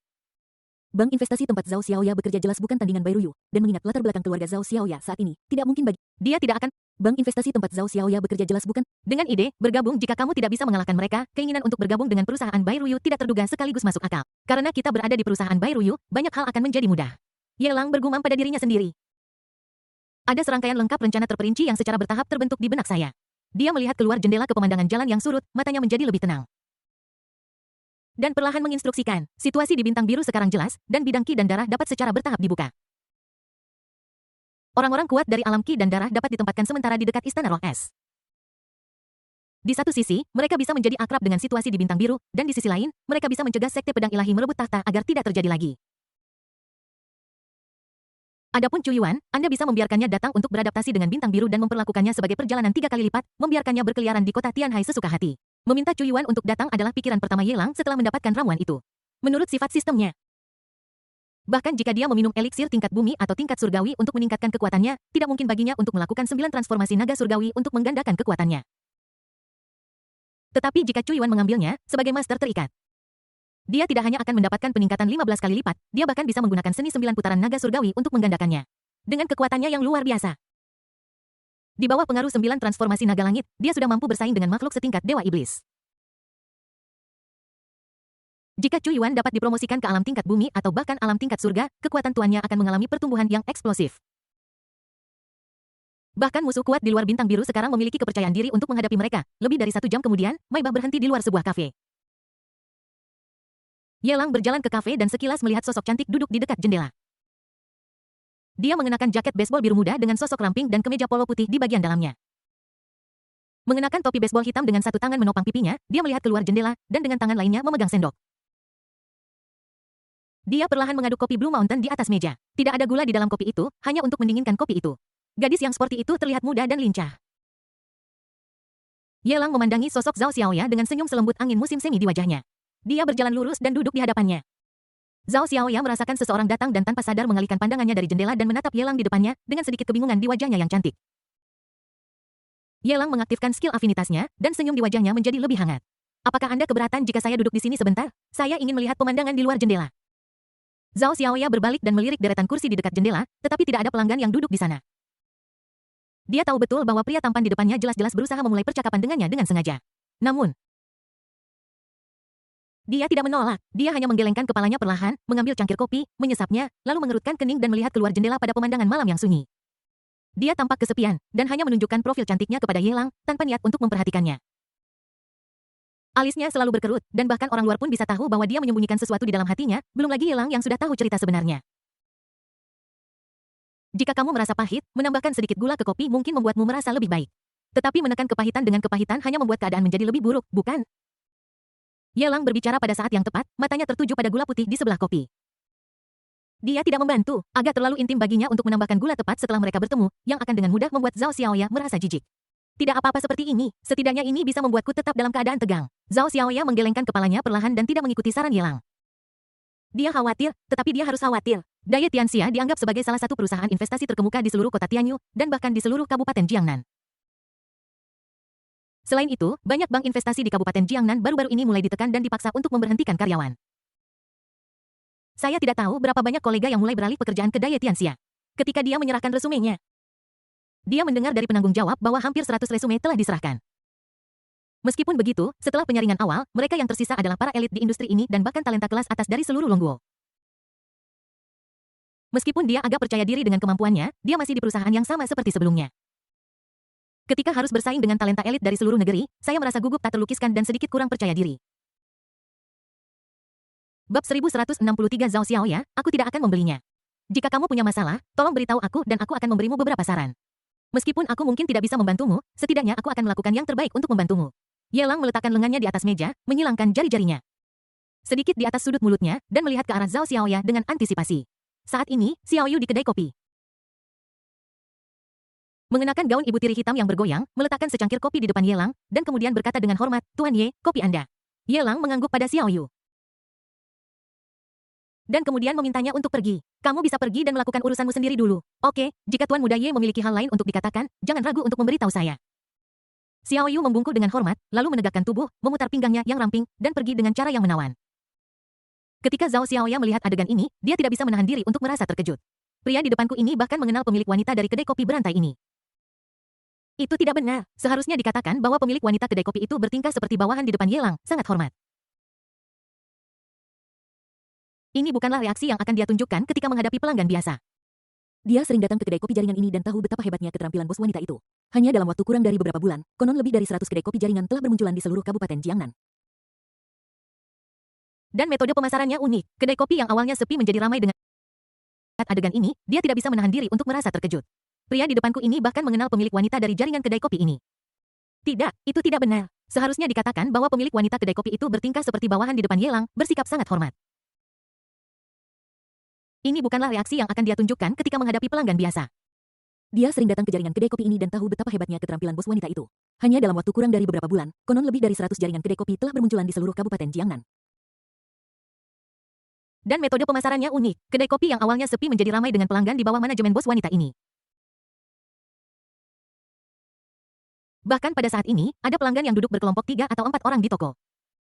Bahkan wanita sekuat itu harus tunduk pada pria muda ini, tampaknya pria di depannya memiliki latar belakang yang luar biasa. Saya hanya berteman dengan Xiao Yu dan saya memberinya beberapa saran ketika dia membuka kedai kopi. Dengan senyum di wajahnya, Yelang menyesap latte yang sudah disiapkan, matanya selalu tertuju pada wajah Zhao Xiaoya yang belum dirias namun tetap terlihat lembut.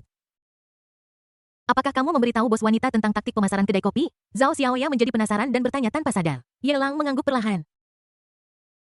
Dengan senyum secerah angin musim semi di wajahnya memang, ini hanyalah beberapa trik kecil untuk menarik pelanggan yang hanya akan menyebabkan pertumbuhan lalu lintas yang eksplosif di awal.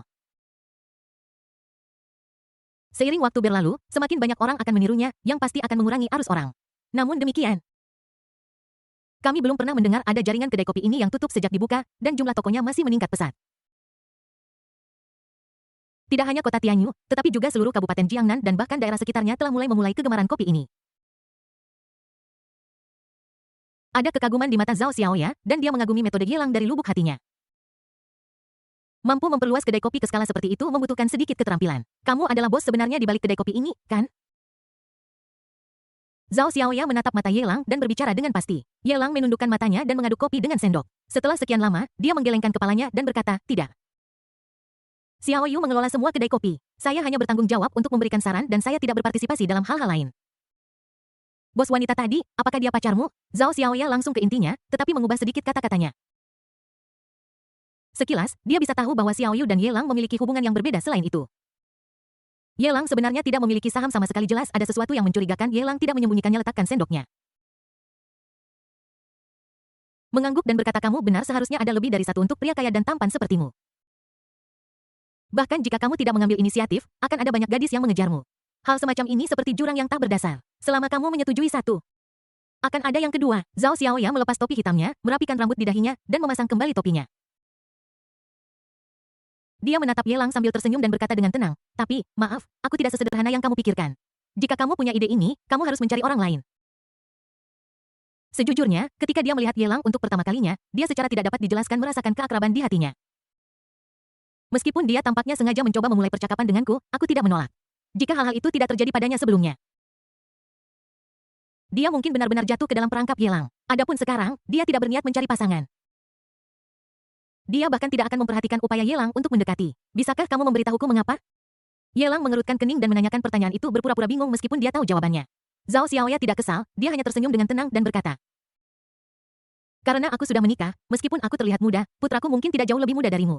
Jika kamu ingin mencari pacar, sebaiknya kamu dekati saja gadis-gadis muda itu. Kalau untuk kubis tua sepertiku, jangan buang waktumu. Setelah menjawab dengan senyuman. Zhao Xiaoya berdiri perlahan, membungkus dirinya dengan seragam baseballnya, dan berjalan lurus ke meja depan. Pesanan ini dibatalkan. Resepsionisnya adalah Xiao Yu sendiri, yang berbicara dengan sangat ramah. Terima kasih atas kebaikan Anda, tetapi tidak perlu. Setelah membayar uang tunai, Zhao Xiaoya pergi tanpa menoleh ke belakang. Yang tersisa untuk Yelang hanyalah sosok punggung yang tinggi. Zhao Xiaoya. Mengenakan seragam baseball, terlihat sangat muda dan lincah. Siapa sangka bahwa untuk menolak pendekatan Yelang, gadis muda dan cantik seperti Zhao Xiaoya benar-benar menyebut dirinya kubis tua. Yelang juga tidak marah. Dia berjalan ke meja depan, meraih tangan Xiao Yu yang halus dan tanpa tulang, dan terkekeh. Kenapa? Kamu juga marah? Kamu mengerutkan kening dan terlihat sangat tidak bahagia. Apa kamu cemburu? Xiao Yu dengan cepat menggelengkan kepalanya. Tuan Ye, apa yang Anda bicarakan? Saya hanya menyalahkan diri sendiri. Nona Zhao ini adalah pelanggan tetap di kedai kopi dan sering duduk di sini selama lebih dari setengah jam. Jika aku tahu kamu punya perasaan padanya, aku seharusnya mendekatinya sejak awal, alih-alih menjadi seperti ini sekarang. Tidak tahu apa-apa tentangnya dan tidak dapat membantumu. Tidak seperti gadis lain, Xiao Yu merasa sangat tidak aman saat menghadapi Yelang. Dia juga tahu bagaimana dia bisa mencapai puncak dan berinisiatif untuk menjatuhkan diri ke pelukannya. Motifnya jelas saat dia dengan sengaja mendekati Yelang, yang membuat orang paling membencinya. Bahkan jika Yelang tidak mengatakannya, dia tahu posisinya. Hanya jika dia dapat membantu Ye Sao dengan lebih baik, dia akan memenuhi syarat untuk terus berada di sisinya. Tapi sekarang, tidak hanya dia tidak membantu tetapi jelas bahwa kata-kata sopan terakhir juga membuat Zhao Xiaoya merasa jijik. Sangat mungkin insiden ini menyebabkan dia tidak disukai oleh Ye Sao. Mengapa kamu mengeluh tentang dirimu sendiri? Jika kamu tidak datang dan menawarkan bantuan, mengingat kepribadian Zhao Xiaoya, dia akan berbalik dan pergi setelah hanya beberapa pertanyaan. Bagaimana mungkin dia berinisiatif untuk berbicara denganku seperti sekarang? Yelang memiliki senyum di wajahnya dan tatapan genit di matanya. Dia melirik ke atas dan bertanya dengan ekspresi main-main di wajahnya. Apakah kedai kopi ini memiliki lantai 2? Xiao Yu mengangguk dengan sedikit rona merah di pipinya. Ya, saya sudah memberitahu Xingyi, dia sedang dalam perjalanan. Bab 1164 Tahun-Tahun Damai Kota Tianhai, Area Villa. Ketika tiba waktunya untuk pergi, Lin Youchu mulai bertingkah seperti anak manja dan menolak untuk pergi. Dia bertekad untuk menginap di sini dan tidak ada yang bisa membujuknya. Tidak hanya itu, ketika malam tiba, dia mengeluarkan matras yoganya dan meregangkan anggota badan dan tubuhnya dari waktu ke waktu. Setelah beberapa saat, dahinya akan dipenuhi keringat. Dia tidak hanya melakukan yoga secara membabi buta. Setelah pemanasan, dia berlari ke ruang tamu dan menunggu dengan patuh, menunggu orang yang telah dia pikirkan siang dan malam untuk kembali. Untuk waktu yang lama, Yelang tidak terlihat kembali. Setelah dia merasakan tubuhnya menjadi dingin lagi, dia terus melakukan yoga berulang-ulang, mengulangi siklus beberapa kali. Lin Youchu, yang sibuk hingga larut malam dan sedang menonton TV tertiup embusan angin dingin dan tidak bisa menahan diri untuk membungkus dirinya dengan selimut. Aku harus menghangatkan diri lagi. Lin Youchu mengangkat bahunya dan mengangkat selimutnya. Dia hanya mengenakan pakaian yoga, lekuk tubuhnya menonjol, dan dia hendak berjalan menuju matras yoga. Apa yang ingin kamu lakukan? Bisakah kamu berhenti berguling-guling? Kamu sudah meregangkan tubuhmu setidaknya 5 kali dalam satu malam. Mu Yuyan mengangkat tangannya, menarik Lin Youchu kembali. Dan berkata dengan marah, bisakah kamu beristirahat dengan baik sebentar? Lin Youchu mengerutkan bibirnya dan berkata tanpa daya, aku juga ingin istirahat. Tetapi aku yang memulai api, jadi aku harus bertanggung jawab untuk memadamkannya sepenuhnya. Bagaimana jika Yelang kembali nanti dan aku belum siap dan dalam kondisi yang buruk? Bukankah itu akan membuatku terlihat tidak tulus? Mu Yuyan menunjuk jam di ruang tamu dan menghela nafas tanpa daya. Sekarang jam berapa jika Yelang akan kembali? Kenapa harus jam segini? Tidak mungkin aku percaya pada pesonaku sendiri dan keterampilan yang ibuku ajarkan padaku. Aku jamin tindakanku pagi ini akan meninggalkan kesan mendalam di hati Yelang, bahkan jika dia terlambat karena sesuatu, tidak mungkin baginya untuk tidak pulang semalaman. Lin Youchu memiliki tatapan bertekad di wajahnya dan matanya penuh dengan kepercayaan diri saat dia berbicara. Dia melepaskan diri dari tangan Mu Yuyan dan terus melakukan pemanasan tubuhnya. Pada saat ini, notifikasi pesan berbunyi. Su Xiaoxiao mengeluarkan ponselnya dan meliriknya. Lalu mendongak ke arah Lin Youchu dan berkata dengan ekspresi malu di wajahnya, Youchu, tuan muda berkata dia ada urusan dan sudah berada di kota Tianyu. Dia kemungkinan besar tidak akan kembali malam ini. Lihat ini sudah selarut ini jika kamu tidak kembali sesuatu pasti menunda kamu tapi kamu bersikeras untuk tinggal di sini. Apakah kamu benar-benar menganggap perkataan ibumu sebagai aturan emas dia tidak akan pernah membuat kesalahan atau di matamu? Ye Lang sangat tak tertahankan sehingga dia tidak bisa menahan godaanmu yang disengaja Mu Yuyan memutar matanya dengan menawan nampak tak berdaya. Dia pikir Su Yurong benar-benar sehebat itu dan itu membuatnya penuh harapan. Aku tidak menyangka konsekuensinya akan seperti ini. Meskipun dia percaya diri dalam menuduh Lin Youchu, dia tidak sebahagia yang dia kira. Mengapa? Lin Youchu menghela napas. Dia merosot di sofa, terbungkus selimut. Meringkuk menjadi bola, menatap TV LCD dengan tatapan kosong dan tanpa semangat.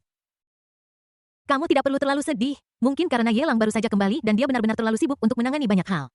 Lin Youchu yang selalu unik, tiba-tiba menjadi sangat kesepian, sehingga Mu Yuyan merasa... Aku tidak marah, juga tidak sedih. Lin Youchu menggelengkan kepalanya dengan tatapan sedih di matanya. Dia menatap pasangan bawah tanah di TV dan berkata dengan emosi. Tidak ada yang namanya kehidupan yang damai, hanya saja seseorang sedang memikul beban untuk Anda di ruang tamu saat Lin Youchu menyelesaikan kata-katanya. Suasana seketika menjadi serius, kepalaku sangat sakit. Dia terus memiringkan kepalanya memikirkan dengan cermat kata-kata Lin Youchu tiba-tiba. Dia memikirkan sesuatu, memegangi kepalanya kesakitan, dan meratap ke ada apa denganmu? Su Xiao berjalan maju dengan gugup memeluk tubuh halus Yi Keer dan bertanya dengan cemas. Tubuh Yi Keer gemetar kesakitan, dia menggelengkan kepalanya dan berkata dengan tegas, aku harus menumbuhkan otak lagi, di sisi lain cafe. Ding selamat kepada host karena mendapatkan nilai penjahat takdir plus 1000. Ding selamat kepada host karena mendapatkan nilai penjahat takdir plus 1000. Ding selamat kepada tuan rumah karena telah mendapatkan nilai penjahat takdir plus 1002. Ding selamat kepada tuan rumah karena telah mendapatkan nilai penjahat takdir plus 1004. Ding. Selamat kepada tuan rumah karena memicu amplifikasi keterampilan pasif. Selamat kepada tuan rumah karena mendapatkan nilai penjahat takdir plus 700. Keesokan hari cahaya pagi yang hangat memanjat ambang jendela secara bertahap menyebar di lantai kamar dan naik menuju tempat tidur inci demi inci. Lin Xingyi memiliki rambut hitam berkilau panjang yang diikat di depan dadanya. Dia bersandar ke samping menatap wajah Ye Lang yang sedang tidur. Dia merasa sangat damai, dan matanya penuh kelembutan dan kemanisan. Ye Lang menyipitkan matanya dengan bingung, melirik Lin Xingyi di sampingnya, menguap dan bertanya, jam berapa sekarang? Ini bahkan belum jam 6. Kamu bisa tidur sedikit lebih lama. Kamu tidak terburu-buru untuk pergi kemanapun. Lin Xingyi meringkuk di lengan Ye Lang, berbisik pelan. Ye Lang mengulurkan tangan, mengambil telepon dari meja samping tempat tidur, dan meliriknya. Setelah tidak melihat pesan dari Jun Sihe, dia menaikkan volume ke maksimum dan melemparkan telepon itu kembali ke meja samping tempat tidur. Dia membelai rambut Lin Xingyi dengan lembut, matanya menunjukkan kelelahan dan geli. Dan berkataku, sudah lama tidak bertemu denganmu, kenapa aku merasa kamu menjadi orang yang berbeda dari siapa kamu belajar ini. Dua rona merah muncul di pipi Lin Xingyi dan postur malunya memberi orang lamunan tanpa akhir. Ini adalah adegan yang Ye Chen impikan untuk dilihat dalam mimpinya. Sayangnya dia tidak pernah memiliki kesempatan untuk melihatnya sebelumnya dan dia tidak akan pernah memiliki kesempatan untuk melihatnya lagi di masa depan. Ibuku mengajariku ini, aku tidak tahu apa yang terjadi di benaknya. Dulu dia adalah gadis yang paling sombong dan membual, tetapi sekarang ketika dia mengobrol dengan para wanita itu, dia berbicara tentang topik ini sepanjang hari. Terkadang dia sengaja bertanya di depanku dengan suara lebih keras hanya agar aku bisa mendengarnya. Lin Xingyi mengerutkan bibirnya yang cerah dan menggoda. Ada beberapa hal yang terlalu memalukan untuk dia katakan. Ada beberapa hal yang masih membuatnya ragu meskipun dia sudah mempersiapkan diri secara mental dan dia tidak berani untuk begitu berani. Bibi benar-benar memiliki berbagai minat. Ye Lang sangat mengaguminya. Untungnya, dia cukup berhati-hati dan tidak melenyapkan semua wanita cantik di sekitar Zhang Yuhui. Jika tidak, Zhang Yuhui tidak akan simen dia sekarang. Lagi pula, jika bukan karena bantuan gadis-gadis itu, bagaimana mungkin Lin Xingyi mempelajari begitu banyak keterampilan tanpa menyadarinya? Ngomong-ngomong, selama saya pergi dari kota Tianyu, apakah ada orang aneh yang datang menemui Anda? Ye Lang teringat sesuatu dan matanya menjadi serius. Ye Chen seharusnya memiliki seorang guru ketika dia berada di wilayah utara. Meskipun tidak disebutkan dalam alur cerita, mustahil kekuatannya meningkat begitu cepat tanpa alasan yang jelas. Pernahkah Anda mendengar ini? Lin Xingyi mengangguk dengan cepat dan bergumam dengan tidak senang. Dulu ada periode waktu ketika ada seorang lelaki tua yang melihat ke arah rumah kami di lantai bawah setiap hari. Keluarga kami takut padanya. Ketika kami turun untuk mencarinya, dia menghilang secara misterius. Dia muncul beberapa kali, tetapi dia menghilang dengan sendirinya. Untungnya, orang tua itu tidak pernah muncul lagi. Kalau tidak, ibuku akan meminta seorang ahli untuk datang dan mengusir setan.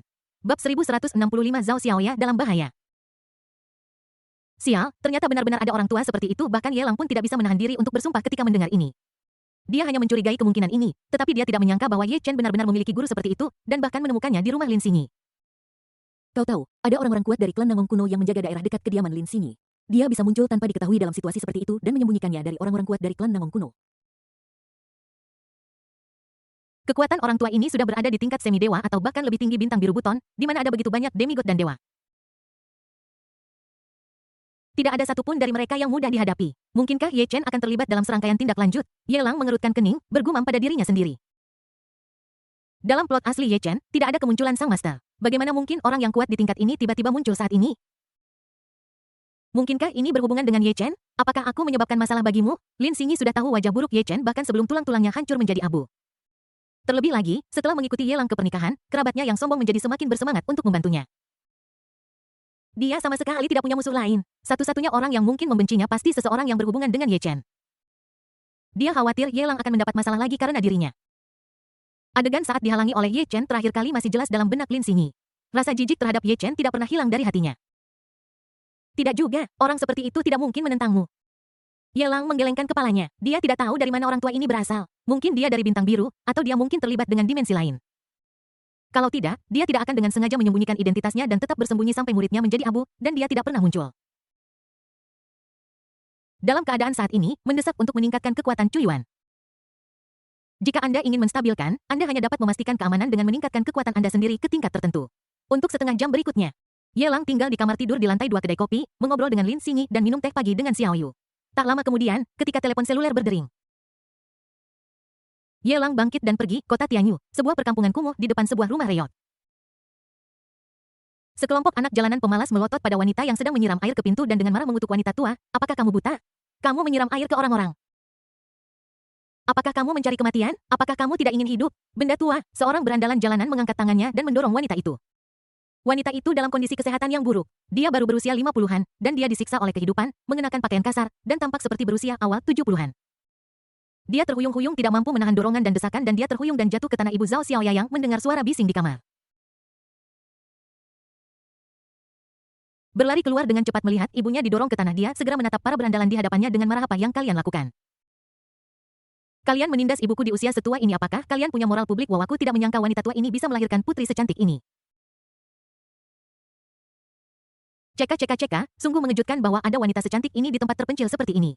Beberapa anak jalanan saling memandang dan semuanya menunjukkan senyum buas. Kemudian seseorang melangkah maju menunjuk sepatunya sendiri, dan berkata kepada Zhao Xiaoya dengan nada bercanda, "Karena kamu sudah bilang begitu, kami juga tidak akan mengganggu ibumu.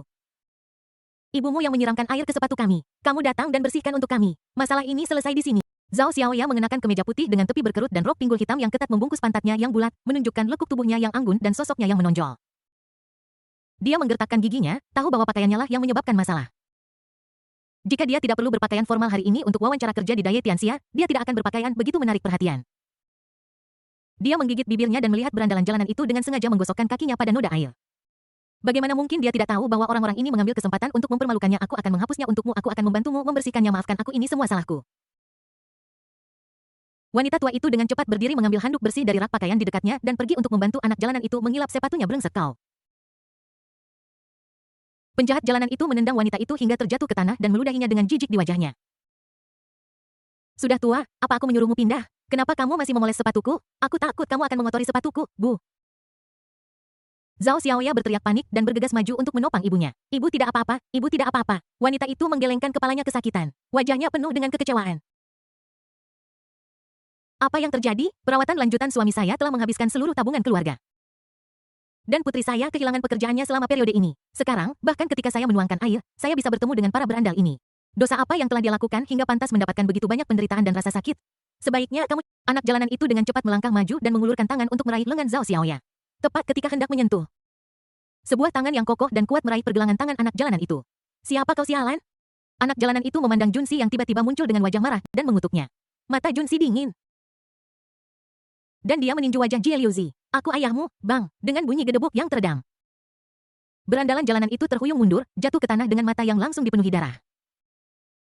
Bahkan ini adalah hasil dari Junsi yang menekan 99% kekuatannya. Jika tuan muda tidak memperingatkannya di jalan agar sehati-hati mungkin, Junsi pasti sudah bisa membuat preman jalanan itu menjadi kabut berdarah hanya dengan satu pukulan. Setelah mengurus satu orang, Junsi bergegas menuju sisa preman jalanan seperti harimau memasuki kawanan domba, memukuli mereka secara sepihak. Zhao Xiaoya mengerutkan kening, wajahnya penuh kebingungan. Dia tidak tahu siapa yang menyelamatkannya. Karena dia belum pernah melihatnya sebelumnya. Dia menoleh dan melihat ke arah asal suara langkah kaki itu. Ketika dia melihat Ye Lang, jantungnya berdegup kencang dan alisnya semakin berkerut erat. "Apakah kamu baik-baik saja?" Ye Lang memiliki senyum di wajahnya yang sehangat angin musim semi baik. Zhao Xiaoya menghindari tangan yang diulurkan Ye Lang dan membantu ibunya berdiri. Preman-preman jalanan tidak jauh dari sana semuanya telah diusir oleh Junsi, dan mereka masih berbicara omong kosong. Adapun Junsi, dia seperti patok kayu. Setelah berurusan dengan sekelompok preman jalanan, dan berdiri tak bergerak di kejauhan. Terima kasih, anak muda. Jika bukan karena kamu, ibuku dan aku akan berada dalam masalah hari ini. Sekelompok berandal itu hanya mencari masalah. Ketika aku melihat mereka datang, aku bahkan tidak berani memercikkan air. Ibu Zhao Xiaoya masih syok dan wajahnya penuh kesusahan. Bab 1166 konspirasi terungkap.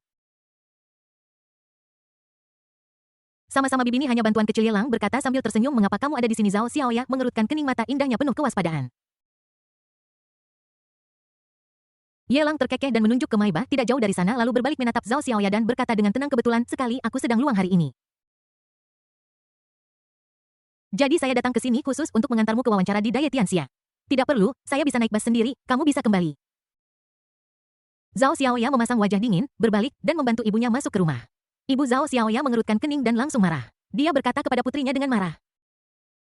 Xiaoya, sikapmu kenapa begitu? Mereka dengan baik hati mengantarmu ke wawancara dan membantu keluarga kita menyelesaikan masalah sebesar ini. Bukan hanya kamu tidak berterima, tapi kamu juga mengangkat bahu. Kualifikasi apa yang kamu miliki untuk mengangkat bahu? Yaku tidak melakukan kesalahan apapun. Tidak bisakah kamu memberiku tumpangan sebagai imbalan atas bantuanku? Ye Lang pura-pura tidak tahu meskipun dia tahu yang sebenarnya, tampak tak berdaya Xiaoya. Aku tidak mengatakan apapun padamu, tetapi bahkan jika suasana hatimu sedang buruk akhir-akhir ini, kamu tidak bisa melampiaskan amarahmu pada pria ini. Ibu pikir pemuda ini sangat baik. Bukan hanya dia tampan, tapi dia juga sopan dalam perkataannya. Jika kamu bisa berkencan dengan anak laki-laki ini, bahkan jika ayah dan aku pergi sekarang, kami akan melakukannya dengan senyum di wajah kami. Ibu Zhao Xiaoya mulai membujuknya dengan serius. Dia hanya terlihat tua, tapi pikirannya tidak bingung. Sikap sopan pemuda itu jelas ditujukan pada putrinya. Sebagian besar rambut abu-abunya disebabkan oleh kekhawatirannya tentang pernikahan putrinya. Sekarang dia telah bertemu dengan pria muda yang begitu langka, bagaimana mungkin dia rela membiarkan putrinya melewatkan kesempatan emas seperti itu? Ya, putrinya memang cantik dan memiliki figura yang bagus. Tapi bagaimanapun juga, keluarga mereka terlalu miskin. Kebanyakan pria yang benar-benar ingin menikah khawatir bahwa keluarga mereka akan menjadi beban, dan sangat mungkin bahwa mereka hanya menginginkan putrinya. Setelah mendapatkan uangnya, Anda tidak pernah tahu mereka mungkin saja pergi begitu saja.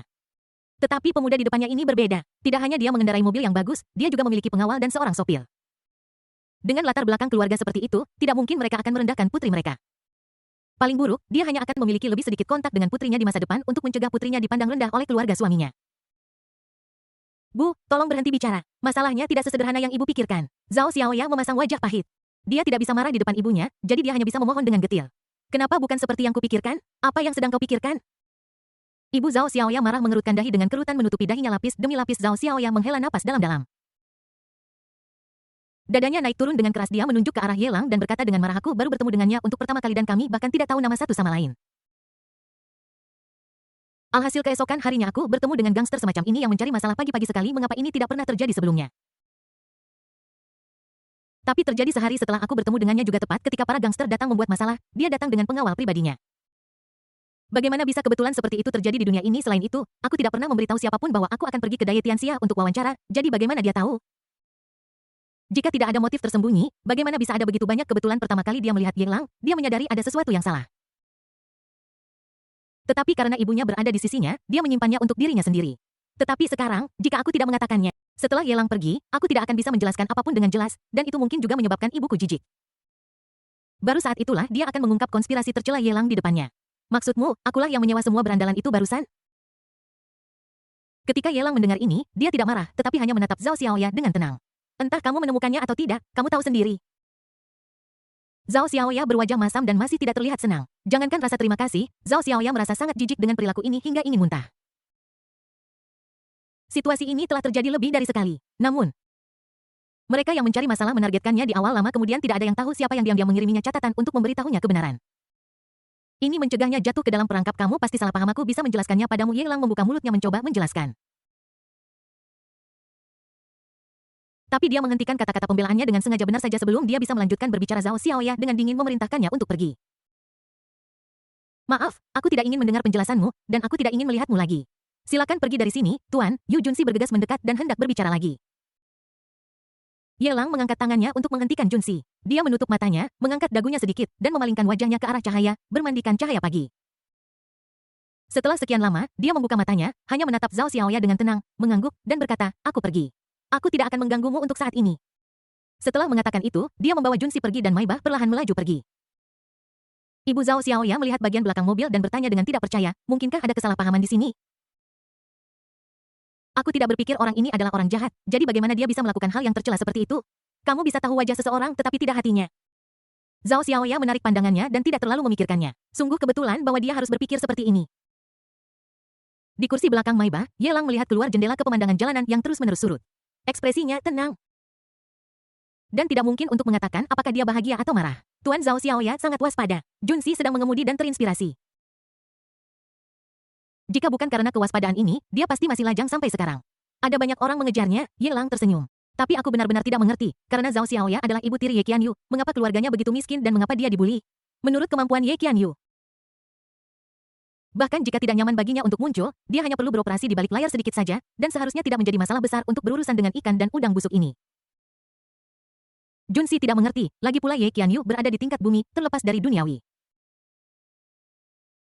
Bahkan jika kita tidak dapat menghadapi sekte tersembunyi itu secara langsung saat ini, bukanlah tugas yang mudah untuk berurusan dengan beberapa anak jalanan dan beberapa berandalan. Mengapa? Ye Lang mencibir. Bukankah ini putra takdir? Jika keluarga Zhao Xiaoya tidak miskin, jika pengalamannya tidak menyedihkan, bagaimana perubahan selanjutnya yang dibawa oleh Ye Qianyu dapat disorot? Bagaimana bisa itu mengubah pendapat Zhao Xiaoya tentang Ye Qianyu yang selalu tidak tahu berterima kasih? Semakin sengsara Zhao Xiaoya, semakin penting Ye Qianyu bagi keluarga Zhao Xiaoya. Tidak hanya Zhao Xiaoya sendiri, tetapi bahkan orang tuanya akan meneteskan air mata syukur. Semuanya berjalan lancar, seolah alam membuka jalan dan membantu Ye Qianyu. Ye Qianyu yang asli bisa dengan mudah menyingkirkan evaluasi sebagai orang yang tidak tahu berterima kasih. Sayang sekali aku bertemu dengannya sekarang. Dosa-dosanya akan selamanya terukir di tubuhnya. Adapun kontribusinya, Ye Lang dengan enggan memutuskan untuk menggunakannya sementara waktu. Memikirkan raut wajah Zhao Xiaoya yang tegas barusan, Ye Lang memiliki senyum di wajahnya dan tatapan genit di matanya. Semakin marah kamu sekarang, semakin bersalah yang akan kamu rasakan ketika kamu tahu kebenarannya. Rasa bersalah adalah alasan yang sangat baik untuk masuk ke hati Zhao Xiaoya. Bab 1167 Merbai dan Emerek Xiaobai Tianyu City Daya Tianxia Investment Co. Ltd. Di luar dinding tirai dari lantai ke langit-langit kantor presiden, beberapa sinar matahari pagi menembus dan menyebar di karpet kulit. Membuat suhu di seluruh ruangan berangsur-angsur menghangat. Bai Ruyu mengenakan gaun off-shoulder miring dan kedua kaki panjangnya yang bulat dan kencang terbungkus stoking hitam. Kakinya disilangkan dan bergoyang sedikit. Dan salah satu sepatu hak tinggi kulit paten hitamnya terus terangkat naik turun saat dia menulis dengan marah di meja. Ikuti saja rencana manajer Qian. Harga pembelian dapat dinaikkan dengan tepat. Kita tidak boleh merusak reputasi Daya Tianxia demi keuntungan. Setelah Bai Ruyu menandatanganinya, dia menyerahkan 3 kontrak yang terikat rapi kepada sekretaris di sampingnya dan memberikan instruksi dengan sabar tahu. Sekretaris mengambil kontrak itu dengan hormat dan kemudian perlahan bertanya, Bos Bai, jika Anda ingin pergi ke wawancara rekrutmen nanti, biarkan manajer Wu dari Departemen Sumber Daya Manusia yang bertanggung jawab.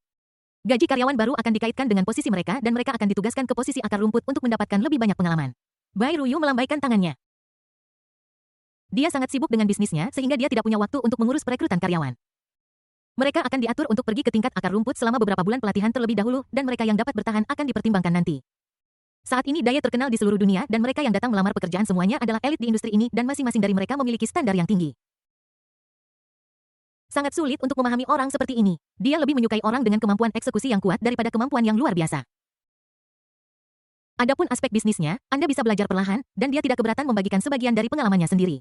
Dia memiliki keyakinan mutlak dalam hal ini. Bos Bayer, apakah kamu sudah menyelesaikan pekerjaanmu? Ye Lang menyesap teh dan bersandar di sofa, terlihat sangat malas. Dia melirik ke arah Bai Ruyu dan bertanya dengan nada geli, belum? Ada rapat lagi nanti. Bai Ruyu berpura-pura santai dan acuh. Melihat Ye Lang menegakkan tubuh dari sofa dan membenarkan kerahnya, dia dengan cepat melihat sekretaris di sampingnya dan berkata dengan tenang, beritahu mereka bahwa rapat ditunda.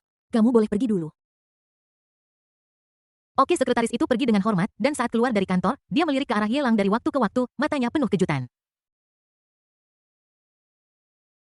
Apakah ini pewaris masa depan keluarga Ye? Apakah ini bos sebenarnya di balik Daya Tianxia? Hanya keberadaan seperti itu yang pantas untuk Presiden Bai. Setelah pintu kantor tertutup, Bai Ruyu berdiri, menggoyangkan tubuhnya yang anggun, dan menghampiri Ye Lang. Sambil memutar matanya karena kesal. Apakah kamu berbalik dan pergi tanpa mengucapkan sepatah kata pun hanya karena aku pergi ke rapat?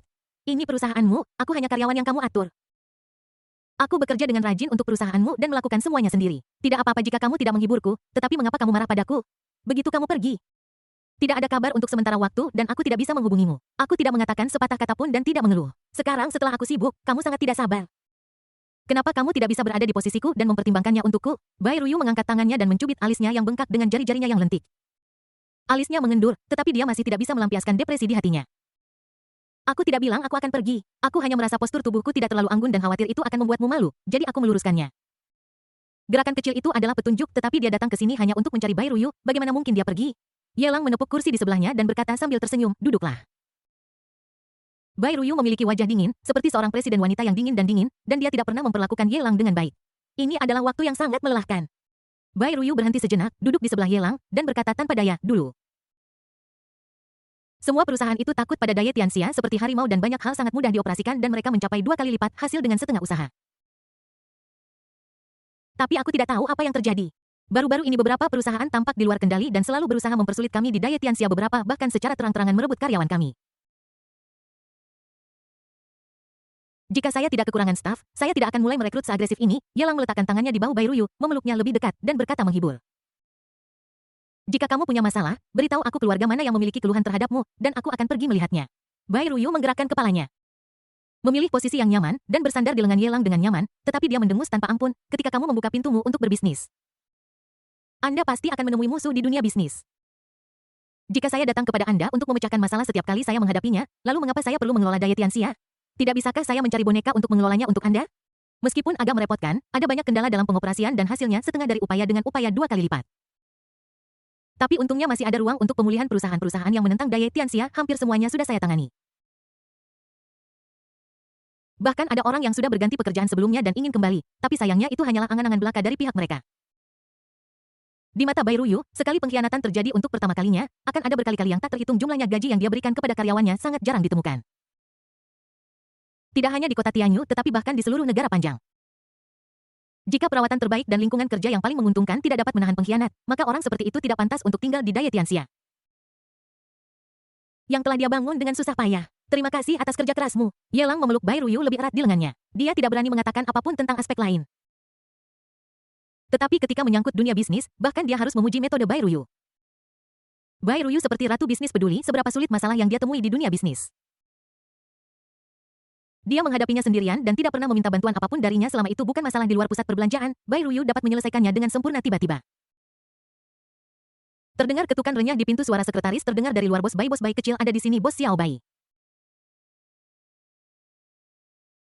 Ada senyum main-main di mata Yelang dan dia menatap Bai Ruyu dengan rasa ingin tahu. Itu Xiao Yun. Perusahaan mengalami masalah sebelumnya dan saya menyuntikkan dana keluarga Bai ke Daya Tianxia dengan identitas Xiao Yun. Saya hanya menikmati dividen dan tidak berpartisipasi dalam kekuatan pengambilan keputusan Dewan Direksi. Bai Ruyu berdiri dari pelukan Yelang, duduk tegak, dan meluruskan sedikit rock of shoulder-nya yang berantakan. Setelah beberapa saat, suara sepatu kulit kecil mengetuk lantai terdengar di luar kantor. Kemudian, Bai Xiao Yun, mengenakan gaun putri yang lucu dan dengan 2 kaki gemuk terbungkus stoking putih, masuk dari luar pintu. Ketika dia melihat Yelang berbaring di sofa, mata berair Bai Xiao Yun tiba-tiba berbinar, dan dia menerkam ke arah Yelang seperti burung layang-layang muda dalam pelukannya. Dia seperti anak kucing rumahan yang tidak tahu bagaimana menghindari kecurigaan sama sekali, dan bergegas ke pelukan Yelang. Kepala kecil itu terus menggosok dadanya, menggumamkan sesuatu. Mengeluh dengan kesal, kakak, kemana saja kamu selama ini? Mengapa kamu tidak datang menemuiku sekalipun? Bab 1168 menyaring karyawan untuk Bai Ruyu. Aku akhirnya kembali, tetapi kamu hanya mencari aku dan bukan diriku. Apakah kamu tidak menyukaiku lagi? Bai Xiao Yun memeluk leher Yelang, menggembungkan pipinya dan sangat marah hingga wajahnya yang sedikit tembem penuh dengan ekspresi tidak senang. Xiao Yun. Hari apa ini? Bai Ruyu memasang wajah tegas dan tampak tidak senang. Bai Xiao Yun menatap stoking hitam di kaki Bai Ruyu dengan mata besarnya dan berkata dengan tidak yakin. Kakak, kamu memakai stoking hitam, jadi hari ini pasti hari Senin. Mengapa kamu di sini alih-alih tinggal di kampus untuk belajar di hari Senin? Jam berapa sekarang? Bai Ruyu menunjuk ke arah jam, matanya menjadi semakin tidak puas, dan dia mendengus marah. Juga, siapa di perusahaan yang kamu suap untuk membocorkan informasi itu kepadamu? Bai Xiao Yun berada beberapa kilometer jauhnya. Dia datang saat ini karena berita pasti sudah menyebar segera setelah Yelang muncul. Dia tidak menyangka bahwa saudara perempuannya ternyata memiliki mata-mata di perusahaan. Kalau begitu aku tidak bisa mengatakannya. Jika aku memarahinya, kamu pasti akan memecat saudara perempuannya. Bai Xiao Yun menggelengkan kepalanya dan berkata dengan sangat setia, Kak, tolong jangan salahkan dia, oke? Lagi pula, aku juga seorang direktur Daya Tianxia. Meskipun aku tidak punya kekuatan, orang-orang itu takut padamu dan mereka tahu bahwa kau mencintaiku, Kak. Aku memaksa mereka untuk memberiku informasi. Bai Xiao Yun memeluk leher Yelang, bersikap intim, bersandar di bahunya, dan menggosok telinganya, seperti anak kucing kecil. Bai Ruyu mengerutkan kening, merasa canggung tidak peduli bagaimana dia melihatnya. Selalu seperti ini, setiap kali adiknya melihat Yelang. Dia bertingkah seperti gadis yang sedang kasmaran dan sama sekali tidak tahu bagaimana melindungi dirinya sendiri. Kamu sudah sangat tua, tetapi kamu masih memperlakukan dirimu seperti... Tidakkah kamu tahu betapa menggoda perilaku ini bagi anak laki-laki? Lepaskan. Bai Ruyu berwajah dingin dan mulai memarahi. Tidak, aku tidak mau. Bai Xiaoyun memegangi leher Yelang dengan keras kepala, menolak untuk melepaskannya. Sebaliknya, dia memeluknya semakin erat. Seolah-olah mendeklarasikan kedaulatannya, dia setengah menegakkan punggungnya dan memeluk kepala Yelang di lengannya. Dia akhirnya bisa bertemu dengan kakak laki-lakinya, dan dia bersedia mengambil risiko menyinggung perasaannya, jadi bagaimana bisa dia melepaskannya? Lepaskan, aku tidak bisa bernapas. Apakah kamu ingin membuat Yelang mati lemas? Bai Ruyu dengan bersemangat mengulurkan tangan untuk menarik adiknya. Kedua saudari itu berjuang dan akhirnya menyeret Yelang keluar dari pelukan Bai Xiaoyun. Yelang mengembuskan napas udara busuk. Dan kemudian berusaha keras untuk menghirup udara segar. Tidak sopan, Bai Ruyu memelototi Bai Xiaoyun dengan marah dan menyalahkannya. Bai Xiaoyun tahu bahwa dia telah melakukan sesuatu yang salah. Dia menatap Yelang dengan sedikit kesal dan bergumam dengan suara rendah dengan air mata di matanya. Kakak, aku minta maaf. Tidak masalah asalkan kamu bahagia. Xiaoyun, aku baik-baik saja dengan apapun. Yelang mengusap kepala Bai Xiaoyun dengan penuh kasih sayang dengan senyum sehangat angin musim semi di wajahnya. Aku janji tidak akan ada lain kali, aku tidak akan membuatmu merasa buruk lagi. Bai Xiaoyun berulang kali memberikan jaminan dan menyampaikan permintaan maafnya. Yelang tersenyum dan menggelengkan kepalanya. Bahkan jika ini terjadi lagi, apakah yang akan terjadi? Jangankan yang lain, hanya kemampuan untuk menahan napas adalah sesuatu yang hanya dimiliki oleh segelintir orang di seluruh kota Tianyu, atau bahkan seluruh negara naga, Yelang. Ada kebencian dan sedikit emosi di mata batu giok putihnya yang indah saat dia menatap Yelang. Dulu tidak masalah, tetapi saudara perempuannya bertingkah berlebihan. Kenapa sekarang? Dia menemukan bahwa Yelang menjadi enggan setelah kembali dari perjalanan. Tidak. Hal semacam ini harus dihentikan. Jika tidak, dia tidak akan mampu menghadapi adegan seperti itu. Yelang mengepalkan tinjunya dan membawanya ke mulutnya. Dia terbatuk ringan dan dengan cepat mengubah topik pembicaraan. Apakah perusahaan mengalami masalah? Kenapa bahkan keluarga Bai mulai menyuntikkan dana ke dalamnya? Mata Bai Ruyu tenang dan acuh tak acuh, seolah-olah dia berbicara tentang sesuatu yang tidak ada hubungannya dengan dirinya. Dia tidak lagi di kota Tianhai dan pikirannya tidak lagi tertuju pada bisnis. Dana keluarga Bai hanya diam di sana dan ditempati oleh orang luar tanpa alasan. Lebih baik berinvestasi di Daya Tianxia yang dapat memainkan peran besar. Bai Xiaoyun menimpali dan menjelaskan lebih detail. Dia memegang tangan Yelang dan berkata dengan lembut, sebenarnya ayah datang menemui kakakku sebelumnya. Dia ingin kakakku mengambil alih bisnis keluarga Bai, tetapi kakakku menolak dan tidak bersedia menerima dukungan keuangan apapun dari ayah. Ayah tidak punya pilihan selain mengalihkan semua properti ke nama saya, dan tentu saja saudara perempuan saya adalah walinya. Yelang mengangguk mengerti. Ayah Bai Ruyu sekarang telah diterima sebagai murid tertutup oleh pemimpin sekte matahari dan bulan. Tidak mungkin bagi mereka untuk memberikan perhatian sebanyak itu kepada dunia sekuler, sehingga dapat dimengerti bahwa mereka ingin mewariskan aset mereka kepada kerabat sedarah mereka. Sayang sekali hati Bai Ruyu sudah sangat hancur. Dia tidak sesederhana Bai Xiaoyun. Jika dia ditinggalkan, dia akan mengingatnya di dalam hatinya selama sisa hidupnya, dan itu akan selalu menjadi simpul yang tak terpecahkan. Sungguh konyol mengatakan bahwa Bai Xiaochun terobsesi untuk membiarkan putra haramnya mewarisi bisnis keluarga, dan dia mencoba segala cara untuk mempersiapkannya. Bahkan dengan mengorbankan menyakiti putrinya untuk mencapai tujuannya, pada akhirnya anak haram itu hilang dan hubungan antara dia dan putrinya hancur. Dia juga ingin menggunakan properti keluarganya untuk bertukar kasih sayang dengan putrinya, tetapi hasilnya tidak memuaskan. Bahkan semua dana perusahaan Liande disuntikkan ke Daya Tianxia oleh Bai Ruyu, menjadikan bisnis keluarga yang telah diincar Bai Xiaochun menjadi batu loncatan bagi Daya Tianxia. Aku ingin tahu apakah Bai Xiaochun akan menyesali keputusan awalnya sekarang setelah dia berada dalam situasi ini? Atau apakah dia membenci dirinya sendiri karena menyinggung Ye Feng? Kenapa? Yelang merasakan penyesalan yang tak bisa dijelaskan di dalam hatinya. Feng Xi adalah orang yang baik. Tidak hanya dia membantunya menyelesaikan masalah keluarga Bai, tetapi sebelum pergi, dia juga memberinya salinan 9 putaran seni naga surgawi. Seni bela diri tingkat dewa ini masih menjadi kartu truf Yelang sampai sekarang. Jika Feng Xi tidak pergi lebih awal, dia mungkin bisa menjepit Ye Qianyu ke tanah dan memukulinya. Saat dia berpikir, Yelang mengeluarkan ponselnya dan mengirim pesan teks ke Junzi memintanya untuk mengatur seseorang untuk menyiangi senotaf Feng Xi. Tidak ada cara lain, Feng Xi terlalu kuat di tahap akhir dan sulit untuk ditekan, jadi dia hanya bisa ditekan di tahap awal. Ketika Feng Xi masih hidup, dia berpakaian lusuh. Setelah kematiannya, setidaknya dia harus layak. Yelang diam-diam mengacungkan jempol untuk kebaikannya. Mengapa kamu datang menemuiku atau datang ke perusahaan secara langsung? Apakah ada sesuatu yang terjadi? Bai Ruyu menarik Yelang kembali dari lamunannya dan menanyakan pertanyaan itu sambil mengetahui jawabannya. Jika itu masalah pribadi, dia pasti akan berada di hotel sekarang. Jika Yelang tidak punya tujuan lain, dia tidak akan datang ke perusahaan untuk menemuinya secara terbuka. Lihat apa yang kamu katakan, tidak bisakah aku datang dan peduli tentang pekerjaanmu? Di matamu, aku hanya didorong oleh keuntungan. Jika aku tidak punya tujuan, aku tidak bisa datang kepadamu. Yelang berteriak agak tidak senang, kata-katanya dengan benar dan paksa. Bai Ruyu merasa bersalah tanpa bisa dijelaskan, dan tepat ketika dia akan menjelaskan, dia mendengar Yelang mengubah topik pembicaraan dan berkata dengan tenang. Karena bos di balik layar Daya Tianxia juga merupakan latar belakangmu, aku berencana untuk menyaring dengan cermat karyawan baru yang bergabung dengan perusahaan. Bab 1169 Hasil wawancara kantor rekrutmen Bank Investasi Daya Tianxia. Koridor di luar dipenuhi orang-orang yang datang untuk melamar pekerjaan. Itu adalah pemandangan yang ramai dengan wanita-wanita cantik, pemandangan yang sedap dipandang. Saat pintu kantor perekrutan terbuka, semua orang menahan napas dan Anda bisa mendengar suara jarum jatuh di luar koridor. Aku melihat seorang wanita dengan pakaian keren dengan raut wajah sedih.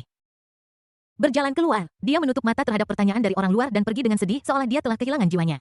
Sial, bukankah itu Su Luoheng? Si jenius investasi dari ibu kota menilai dari ekspresinya, dia jelas ditolak. Mustahil.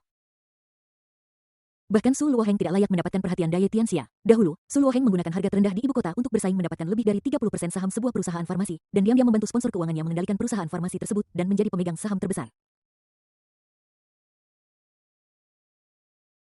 Bakat tingkat tinggi seperti itu tidak bisa mendapatkan pekerjaan. Di samping Zhao Xiaoya, seorang wanita berpakaian minim merendahkan suaranya dan berbicara dengan ketakutan. Dia melirik Zhao Xiaoya dan berkata tanpa daya bahkan Su Luoheng tidak bisa mendapatkan pekerjaan itu, apakah kita di sini untuk menemaninya? Zhao Xiaoya meluruskan kerahnya sambil memegang tas arsip di tangannya. Dan berbicara setenang mungkin kamu hanya tahu tentang kejayaan Su Luoheng di masa lalu. Tetapi kamu tidak tahu bahwa dalam beberapa tahun terakhir, Su Luoheng telah menyebabkan para pendukung keuangan di belakang layar kehilangan uang berkali-kali di ibu kota. Karena pencapaiannya sebelumnya, dia sering bertindak dengan cara yang praktis, membuat keputusan tanpa berkonsultasi dengan siapapun kemudian, yang menyebabkan banyak celah dan risiko besar di perusahaan. Sekarang kemungkinan pendukung keuangan di belakang Su Luoheng sudah menjadi dendam, itulah sebabnya Su Luoheng mencari jalan keluar lain. Sayang sekali Daya Tianxia tidak lebih buruk dari sponsor keuangan di belakangnya. Mengetahui situasi Su Luoheng saat ini, bagaimana mereka bisa mengizinkannya untuk bergabung dengan perusahaan? Panggil. Zhao Xiaoya menghela napas, itulah yang dia katakan, tetapi dalam hal kualifikasi, dia bahkan tidak memiliki 1/10 dari kejayaan Su Luoheng. Bahkan Su Luoheng tidak dapat menarik perhatian Daya Tianxia, dan tidak ada yang tahu kesulitan seperti apa yang akan dia hadapi. Jadi begitu ya, aku tidak memiliki informasi sebaik kamu, Xiaoya. Jika Luoheng tidak diizinkan menunggang kuda untuk mencari kuda. Dan Daya Tianxia mengetahui dia akan ditolak mantan kolega Zhang Lulu Zhao Xiaoya. Tampak seolah-olah itu wajar setelah mendengar penjelasannya saat orang lain berjalan ke kantor rekrutmen Zhang Lulu menjadi gugup dan berkata dengan suara sedikit bersemangat. Xiaoya, sebentar lagi giliran kitaku sangat gugup sampai merasa gemetar tak terkendali. Saya dengar bahwa meskipun Daya Tianxia didirikan belum lama ini, latar belakangnya sangat kuat. Dalam waktu singkat, ia telah aktif di seluruh Kabupaten Jiangnan dan bahkan di Longguo. Banyak sekali bank investasi ingin bersaing dengannya, tetapi tanpa terkecuali. Semua dari mereka kembali dengan tangan kosong. Sebagai pekerja, kami hanya ingin kehidupan yang stabil. Selama kami bisa bergabung dengan Daya Tianxia, kita tidak perlu khawatir tentang masalah pekerjaan dalam jangka pendek, bahkan jika kita bisa tinggal dan menjadi karyawan formal yang berkualifikasi, standar hidup kita akan meningkat secara signifikan. Konon ada seorang spesialis di Daya Tianxia yang menerima komisi lebih dari 5 juta setelah proyek yang sebelumnya menjadi tanggung jawabnya ditutup. Bahkan karyawan paling dasar pun memiliki gaji bulanan awal sebesar 20.000 yuan, dan beberapa bahkan mendapatkan gaji bulanan 6 digit. Penghasilan semacam ini sangat jarang terjadi. Belum lagi di Kabupaten Jiangnan, bahkan di kota-kota tingkat pertama di ibu kota. Kamu juga melihatnya kan, ketika kita memasuki perusahaan. Tempat parkirnya penuh dengan mobil-mobil BBA. Di Daya Tianxia, bahkan karyawan biasa pun memenuhi syarat untuk mengendarai mobil-mobil mewah seperti itu. Kamu bisa membayangkan betapa baiknya perlakuan di perusahaan ini. Zhang Lulu memasang tampang ragu-ragu. Jika dia bisa bergabung dengan Daya Tianxia dan bertanggung jawab atas sebuah proyek, dia bisa mendapatkan komisi besar setelah kasusnya selesai setelah beberapa waktu dan membeli BBA langsung ke kampung halamannya. Kemudian seluruh desa akan menyalakan petasan untuknya dan pergi ke rumahnya untuk makan malam. Zhang Lulu merasakan kulit kepalanya menggelitik hanya dengan memikirkan pemandangan seperti itu. Zhao Xiaoya dengan gugup menggenggam tas arsip di tangannya. Semakin Zhang Lulu mengatakan ini, semakin gelisah dia. Ya, perlakuan di Daya Tianxia sangat baik sehingga dia hampir tidak bisa mempercayainya.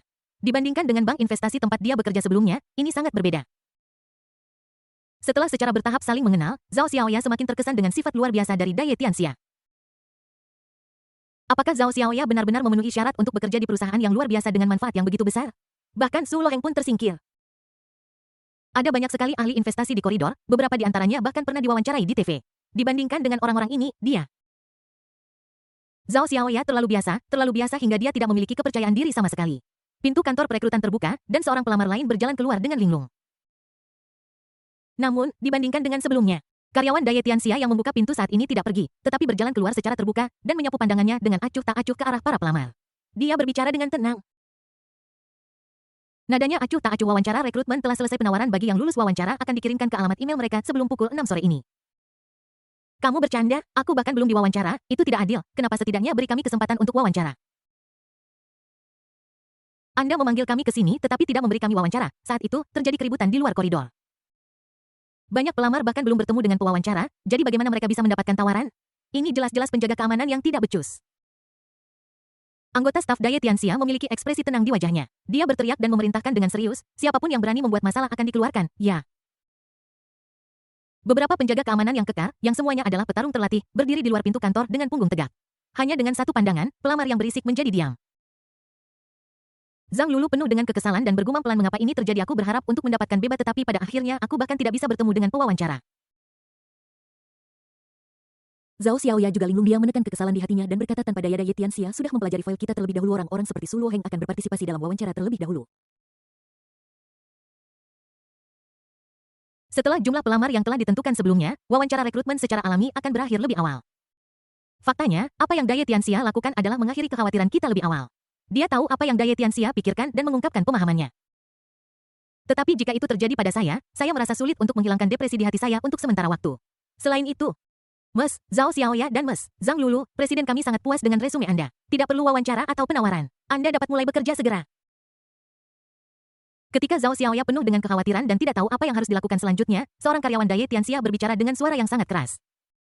Bab 1170 Zhao Xiaoya memilih untuk pergi bas-bas berjalan menuju kantor presiden, kepala Zhang Lulu masih berdengung wawancara sudah selesai. Dan dia dan Zhao Xiaoya bahkan tidak bertemu dengan pewawancaranya, tetapi mereka dipekerjakan untuk pekerjaan itu secara tidak dapat dijelaskan. Xiaoya, apakah... Zhang Lulu tampak linglung, dia mencubit daging lembut di sekitar pinggangnya dengan ekspresi kecewa di wajahnya. Benar saja, sama sekali tidak sakit. Aku pasti sedang bermimpi. Zhao Xiaoya mengerutkan kening, mengangkat tangannya dan menepis tangan Zhang Lulu di pinggangnya, dengan marah berkata, lepaskan, kau mencubitku. His. Zhao Xiaoya tersentak kesakitan. Justru karena rasa sakit yang menusuk inilah dia tidak ragu bahwa dia sedang bermimpi. Dia masih tidak bisa mengerti mengapa dia bisa mendapatkan pekerjaan itu. Apa yang membuatnya sukses? Bagaimana dia bisa memenuhi syarat untuk bergabung dengan Daya Tianxia secara langsung tanpa bertemu dengan pewawancara? Dan bahkan disukai oleh Daya Tianxia lebih dari para ahli di industri investasi. Penuh kepanikan, Zhao Xiaoya dan Zhang Lulu dipimpin oleh sekretaris presiden. Langsung menuju kantor presiden. Keduanya menundukkan kepala berjalan dengan susah payah di atas karpet lembut. Mereka melihat karpet kulit di tanah dan menelan ludah tanpa sadar. Merasa sangat gelisah dan bersemangat. Perlahan, Zhang Lulu memberanikan diri untuk menyodok pinggang ramping Zhao Xiaoya, dan kemudian mereka perlahan mengangkat kepala dan melihat ke arah meja berwarna hitam tinta. Mereka melihat seorang pria berjaket dengan punggung menghadap mereka menatap lukisan tinta di dinding meninggalkan siluet tampan dengan punggung lebar dan pinggang sempit. Zhang Lulu mengerutkan kening dan bergumam dengan suara aneh. Bukankah Tuan Bai adalah Presiden Daya Tianxia? Sekretaris Presiden tersenyum dan menjelaskan dengan lembut. Presiden Daya Tianxia memang Tuan Bai, tetapi Tuan Bai juga mengelola perusahaan untuk Tuan. Alasan mengapa Daya Tianxia kita bisa bangkit begitu cepat juga karena dukungan kuat dari Tuan Ye. Nyonya Bai sering berkata bahwa jika Tuan Ye tidak memiliki reputasi yang begitu baik, bahkan dia tidak akan bisa mengembangkan Daya Tianxia ke skala saat ini dengan begitu mudah dalam waktu yang singkat. Faktanya, kalian berdua secara khusus disetujui oleh Tuan Ye untuk lulus wawancara. His, Tuan Ye, yang bahkan Tuan Bai harus bergantung padanya. Zhang Lulu bertanya pada dirinya sendiri dengan jujur bahwa dia pasti tidak memiliki apa yang diperlukan untuk melampaui kelompok pelamar barusan. Kunci untuk bisa menonjol sekarang adalah dia secara khusus disebutkan saat dia memikirkannya.